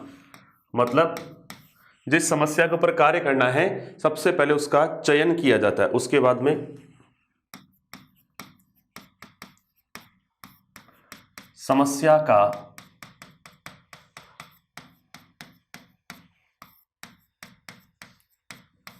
प्रस्तुतिकरण करना। यानी कि जो समस्या पर आप कार्य कर रहे हो उससे आप बच्चों को अवगत करवाओ, या फिर अपन ये कहें कि साहब अपन 5 आदमी बैठे हैं तो 5 आदमियों के समक्ष आप उस चीज को रिप्रेजेंट करो कि मैं इस समस्या को मैंने लिया है और इस समस्या पर मैं कार्य कर रहा हूं। उसके बाद नंबर 3 पर समस्या से संबंधित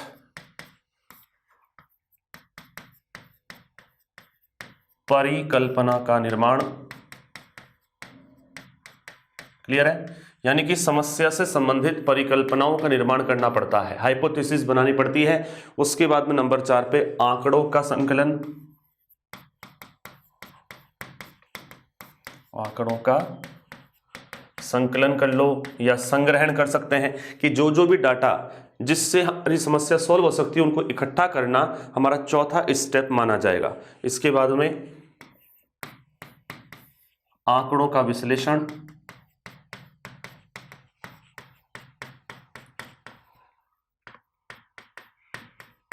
और लास्ट में नंबर 6 पर निष्कर्ष व मूल्यांकन। क्लियर है? तो ये टोटल 6 स्टेप आती हैं और ये 6 स्टेप समस्या समाधान विधि के प्योर विशुद्ध पद माने जाते हैं। तो क्लियर क्या कि समस्या समाधान विधि में कौन कौन से पद आते हैं? तो पहला तो आ गया समस्या का चयन करना, जो समस्या पे काम करना उसको इकट्ठा लेना पड़ता है। उसके बाद उसका 5 लोगों के सामने प्रेजेंटेशन करना, और फिर उसके बाद में उससे संबंधित परिकल्पना का निर्माण करना। फिर कौन कौन से आंकड़ों से संबंधित समस्या हल हो सकती है उनका संग्रहण करना, कौन से डाटा यूजफुल है कौन सा यूजलेस, उपयोगी अनुपयोगी में छटनी कर लेना, और फिर उसके बाद में निष्कर्ष तैयार करके उसका मूल्यांकन कर लेना। एक बात ध्यान रखना, यहां एक शब्द आया है परिकल्पना, और इस परिकल्पना का मतलब है किसी भी समस्या का संभावित समाधान ही परिकल्पना कहलाता है। क्लियर, याद हो जाएगा। परिकल्पना का मतलब होता है किसी भी समस्या से संबंधित उसका पहले से ही सोच लिया गया समाधान, पहले से ही सोचा गया समाधान परिकल्पना कहलाता है। क्लियर हो गया है। फटाफट से इसको समझ लीजिए, कंसेप्ट को क्लियर कीजिए, आत्मसात कीजिए, फिर बढ़ते हैं अगले पेज पर।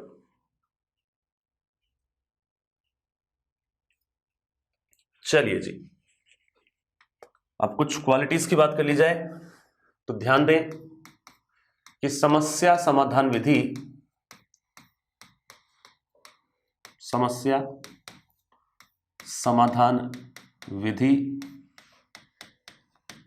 बाल केंद्रित तथा मनोवैज्ञानिक विधि है। याद रखिएगा, समस्या समाधान विधि जो है ये बाल केंद्रित होती है और मनोवैज्ञानिक विधि मानी जाती है। मतलब बच्चों को इस विधि से पढ़ने में मजा आता है, उनके मन के मुताबिक है, उन्हीं के ऊपर केंद्रित विधि मानी जाती है। इसके अलावा नंबर 2, समस्या समाधान विधि विद्यार्थियों में खोज करने की प्रवृत्ति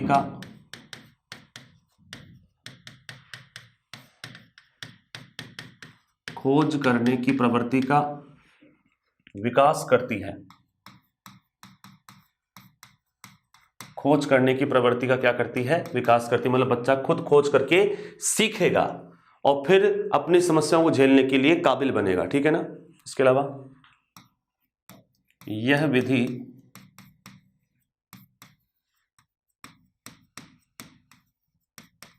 अनुसंधान की दृष्टि से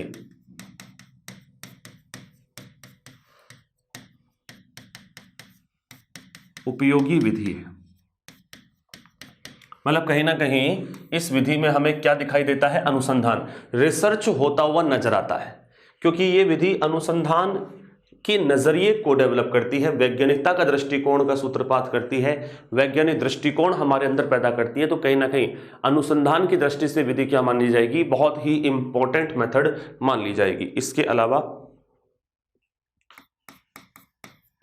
समस्या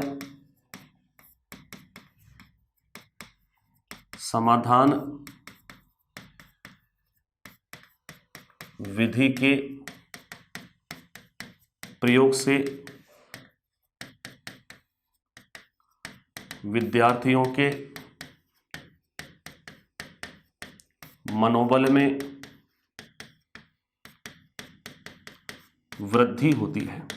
मतलब जब हम इस मेथड से बच्चों को पढ़ाते हैं तो उनके अंदर कॉन्फिडेंस बिल्ट होता है, उनको लगता है कि हाँ मैं भी कर सकता हूं, आई कैन डू। ये जो भावना है कि मैं भी कर सकता हूं, ये भावना इस विधि से डेवलप होती हुई नजर आती है। इसके अलावा इस विधि के अंतर्गत विद्यार्थी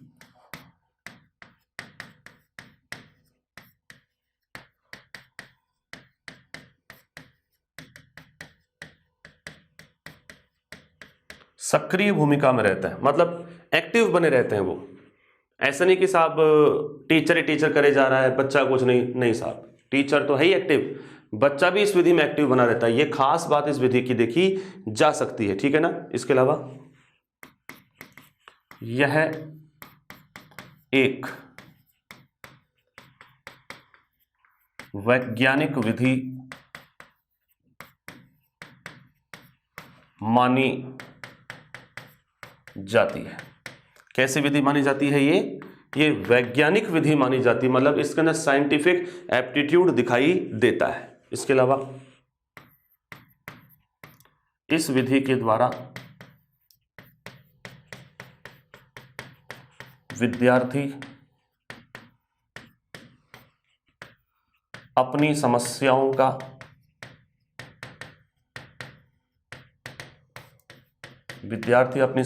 का बौद्धिक हल प्राप्त करते हैं। क्लियर है? यानी कि इस विधि के इस्तेमाल से जो सॉल्यूशन निकल के आता है, जो हल निकल के आता है, वो काफी इफेक्टिव होता है, बौद्धिक होता है, मतलब उसके ऊपर तर्क वितर्क किया जा सकता है कि साहब यही क्यों आया, तो उसके पीछे कार्य और कारण का प्रभाव दोनों दिखाई देता है। इससे जो चीज सिद्ध की गई, वो सिद्ध की हुई चीज निश्चित रूप से वैज्ञानिकता का आउटपुट दिखाती है, वैज्ञानिक प्रमाण दिखाती है, साक्ष्य दिखाती है, जो कि इसके सत्य होने के ऊपर किसी प्रकार का कोई संदेह प्रकट नहीं होने देते। फटाफट से इस पेज के अंदर जो मैंने चीज बताई इसको क्लियर कीजिए, दिमाग में आत्मसात कीजिए, उसके बाद बढ़ते हैं अगले पेज पर।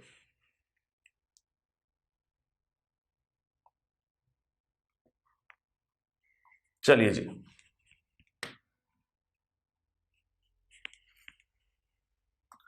इस विधि के उपयोग से बालकों की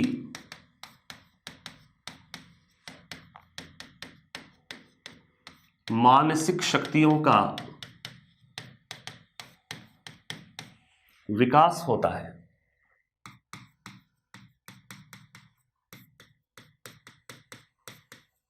क्लियर है? इस विधि के प्रयोग से बालकों की मानसिक शक्तियों का विकास होता है, मतलब उनकी मेंटल एबिलिटीज डेवलप होती हैं।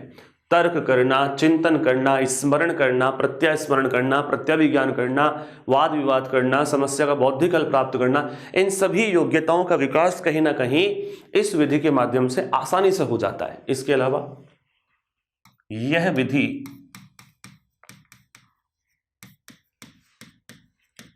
सामाजिक अध्ययन हेतु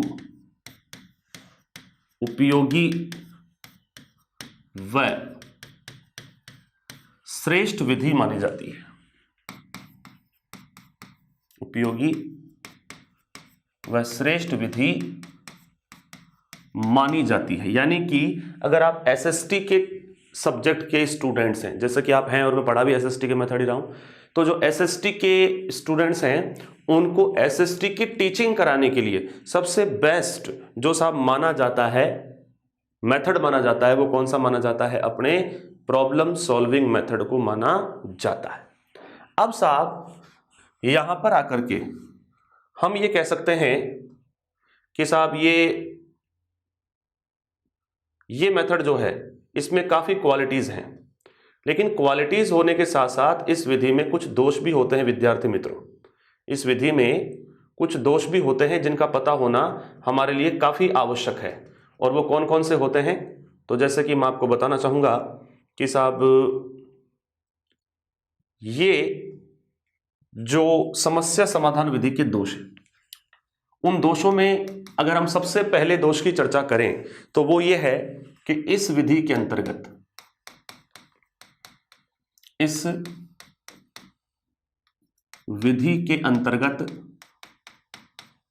समय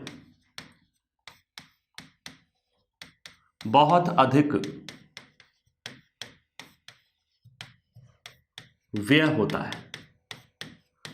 यानी इस मेथड के इस्तेमाल में टाइम बहुत ज्यादा कंज्यूम हो जाता है, क्योंकि जब अपन समस्या समाधान विधि से अगर कोई प्रयोग करेंगे तो उसके पदों से भी गुजरना पड़ेगा, उसके सिद्धांतों को भी देखना पड़ेगा, रूपरेखा बनानी पड़ेगी, मार्गदर्शन देना पड़ेगा, काफी दिन लग जाएंगे। तो कहीं ना कहीं ये विधि टाइम की दृष्टि से बहुत ज्यादा वो कंज्यूमेबल है। इसके अलावा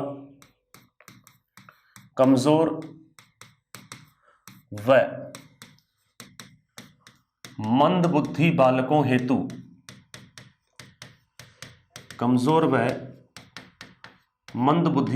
हेतु उपयोगी विधि नहीं है। यानी कि जो स्टूडेंट पढ़ाई में कमजोर होते हैं और जो मंदबुद्धि बच्चे हैं उनके लिए विधि किसी भी तरीके से इफेक्टिव मेथड के रूप में नजर नहीं आती, क्योंकि ये उनके लिए बहुत कठिन विधि बन जाती है। इसके अलावा इस विधि के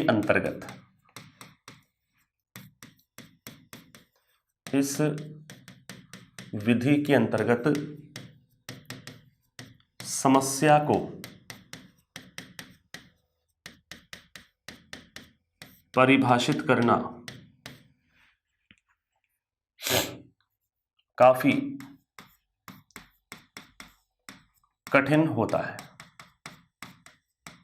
इस विधि में समस्या को परिभाषित करना बहुत कठिन है, मतलब समस्या को लेकर के कार्य कर लेना आसान है, लेकिन उसी समस्या को 5 लोगों के सामने रिप्रेजेंट करके उसका क्लियरिफिकेशन देना काफी मुश्किल सिद्ध होता है विद्यार्थी मित्रों। इसके अलावा इस विधि का वास्तविक रूप में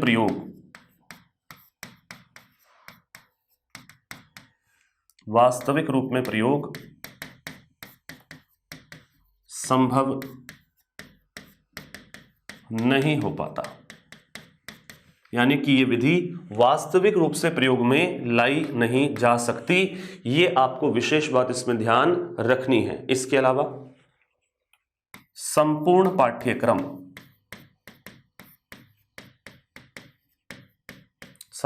पाठ्यक्रम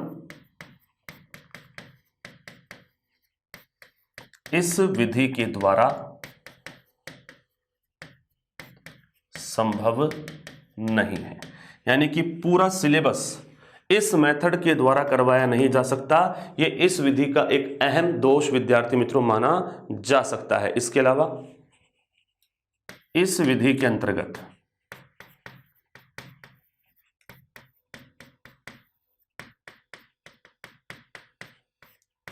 योग्य व अनुभवी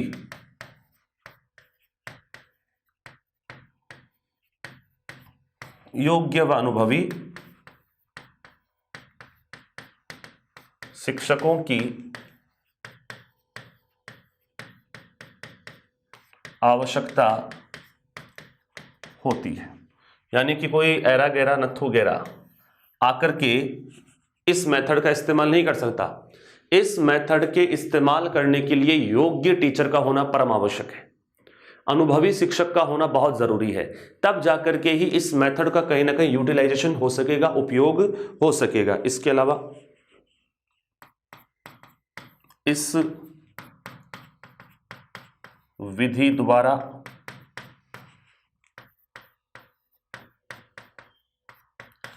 क्रमबद्ध शिक्षण संभव नहीं है। क्लियर है? तो इस विधि से अपन सोचे कि सिस्टमेटिक टीचिंग करा ले, तो ये पॉसिबल इसमें नहीं हो पाती विद्यार्थी मित्रों। तो ध्यान रखिएगा आज की क्लास का कि इसके अंतर्गत समय बहुत ज़्यादा व्यय हो गया, टाइम बहुत ज़्यादा कंज्यूम हुआ, कमज़ोर और मंद बुद्धि बालकों के लिए विधि उपयोगी सिद्ध नहीं हो पाती। इस विधि के अंतर्गत समस्या को परिभाषित करने एक प्रकार से कठिन हो जाता है। इस विधि के अंतर्गत वास्तविक रूप से इसका प्रयोग संभव नहीं है, मतलब कि अपन सोचें कि साहब हर स्कूल के अंदर वो सारे के सारे संसाधन मिल जाएं जिसके माध्यम से विधि अपनाई जा सकती है, तो ये पॉसिबल नहीं हो पाता। इस विधि का तो सबसे बड़ा दोष यही है कि इसके अंदर अपन मान ना मान, यानी कि जब कोई आंकड़ा नहीं मिल पाता तो अपने हिसाब से चुन लेते हैं, तो वास्तविक प्रयोग संभव नहीं हो पाता। और पूरा पाठ्यक्रम का ऐसे है कि सारे के सारे टॉपिक इसी एक विधि पर आधारित हो, तो संपूर्ण पाठ्यक्रम इस विधि से संभव नहीं है। इसके अलावा इस विधि में योग्य और अनुभवी टीचरों की आवश्यकता होती है जो मिल नहीं पाते, और क्रमबद्ध शिक्षण यानी सिस्टमैटिक टीचिंग पॉसिबल नहीं है, क्योंकि सारे के सारे प्रकरण इस विधि पर आधारित नहीं हो सकते और ना ही होते हैं। तो फटाफट से इसको देख लीजिए। तो ये थी विद्यार्थियों समस्या समाधान विधि। अब अपन ने प्रोजेक्ट विधि पढ़ डाली, समस्या समाधान विधि पढ़ डाली और अभिक्रमित अनुदेशन विधि पढ़ डाली। फटाफट से इसको आत्मसात कीजिए, फिर अगले पेज पर मैं पढ़ता हूं अगले कंसेप्ट के ऊपर। चलिए विद्यार्थी मित्रों, अब हम बढ़ते हैं अगले मेथड के ऊपर, और अगला मेथड जिस नाम से जाना जाता है वो है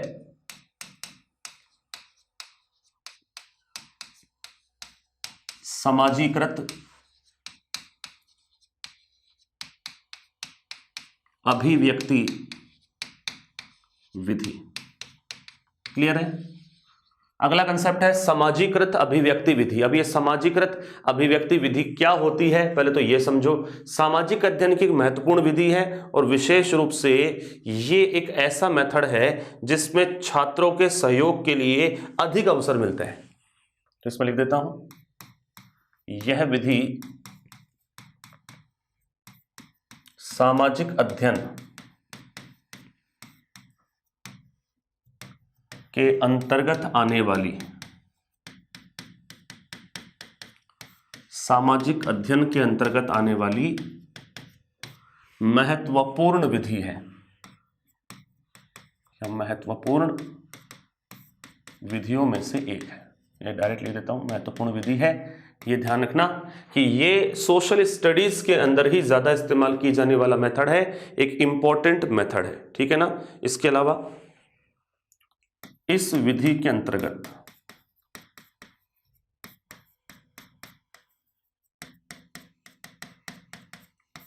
छात्रों को व्याख्यान विधि की तुलना में, व्याख्यान विधि की तुलना में सहयोग के अधिक अवसर प्राप्त होते हैं। क्लियर है? यानी कि ये मेथड जो है, इसमें लेक्चर मेथड की तुलना में विद्यार्थियों को सहयोग करने के अधिक अवसर मिलते हैं, ठीक है। इसके अलावा इस विधि के निम्नलिखित उद्देश्य हैं।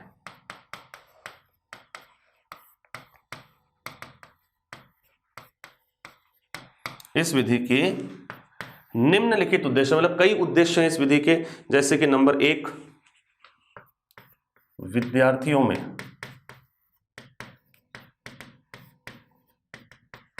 आत्मविश्वास की भावना जागृत करना। विद्यार्थियों में आत्मविश्वास की भावना जागृत करना। इस विधि का जो पहला उद्देश्य है वो ये है कि विद्यार्थियों में एसएसटी सब्जेक्ट से रिलेटेड कॉन्फिडेंस बिल्ड किया जाए। इसके अलावा मित्रतापूर्ण व सहयोगात्मक रवैया विकसित करना। मतलब मित्रतापूर्ण एक ऐसा माहौल हो जिसमें मित्रों की भांति आप बैठें, उनके साथ में प्रॉब्लम पर डिस्कस करें और उनके अंदर सहयोग की भावना विकसित करें। ये बात ध्यान रखना, ठीक है ना। इसके अलावा भी कई उद्देश्य हैं, इसके अलावा भी कई उद्देश्य हैं, लेकिन वो पढ़ेंगे हम अगले पेज पर। तब तक आप इसको कीजिए आत्मसात, फिर अगले पेज पर आते हैं।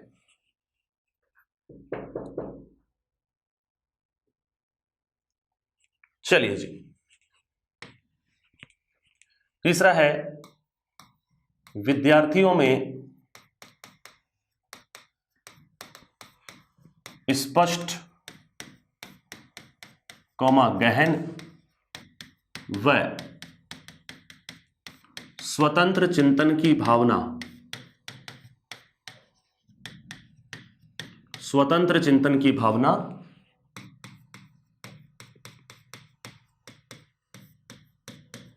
विकसित करना। क्लियर है? मतलब विद्यार्थी जो है वो स्पष्ट रूप से सोच सकें, गहन रूप से डूब के सोच सकें और स्वतंत्र चिंतन कर सकें, ये भावना उनके अंदर डेवलप होनी चाहिए। इसके अलावा विद्यार्थियों में परस्पर समझ की भावना का विकास करना। मतलब विद्यार्थी कंसेप्ट को समझ सकें और उसी बेस पर आगे काम कर सकें। इसके अलावा सामाजिक उत्तरदायित्व की भावना का निर्वहन करने की क्षमता विकसित करना।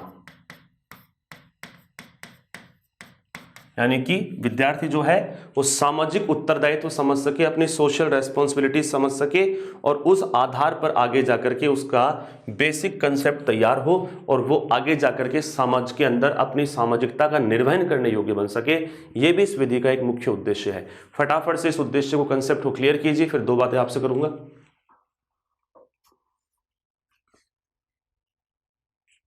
तो विद्यार्थी मित्रों, इसके कई और भी उद्देश्य हैं, कुछ क्वालिटीज हैं, कुछ दोष हैं, पर उसकी चर्चा हम इस क्लास में नहीं करेंगे बल्कि करेंगे अगली क्लास में। तो आज की क्लास में इतना ही। काफी मजे आप लोगों ने लिए होंगे, काफी कंसेप्ट आपने सीखा होगा, काफी नए फैक्ट्स आपको पता चला होगा। अब इन्हीं फैक्ट्स को हम जारी रखेंगे अगली कक्षा में। तो अगली कक्षा में मिलते हैं। That's all for today students, thank you.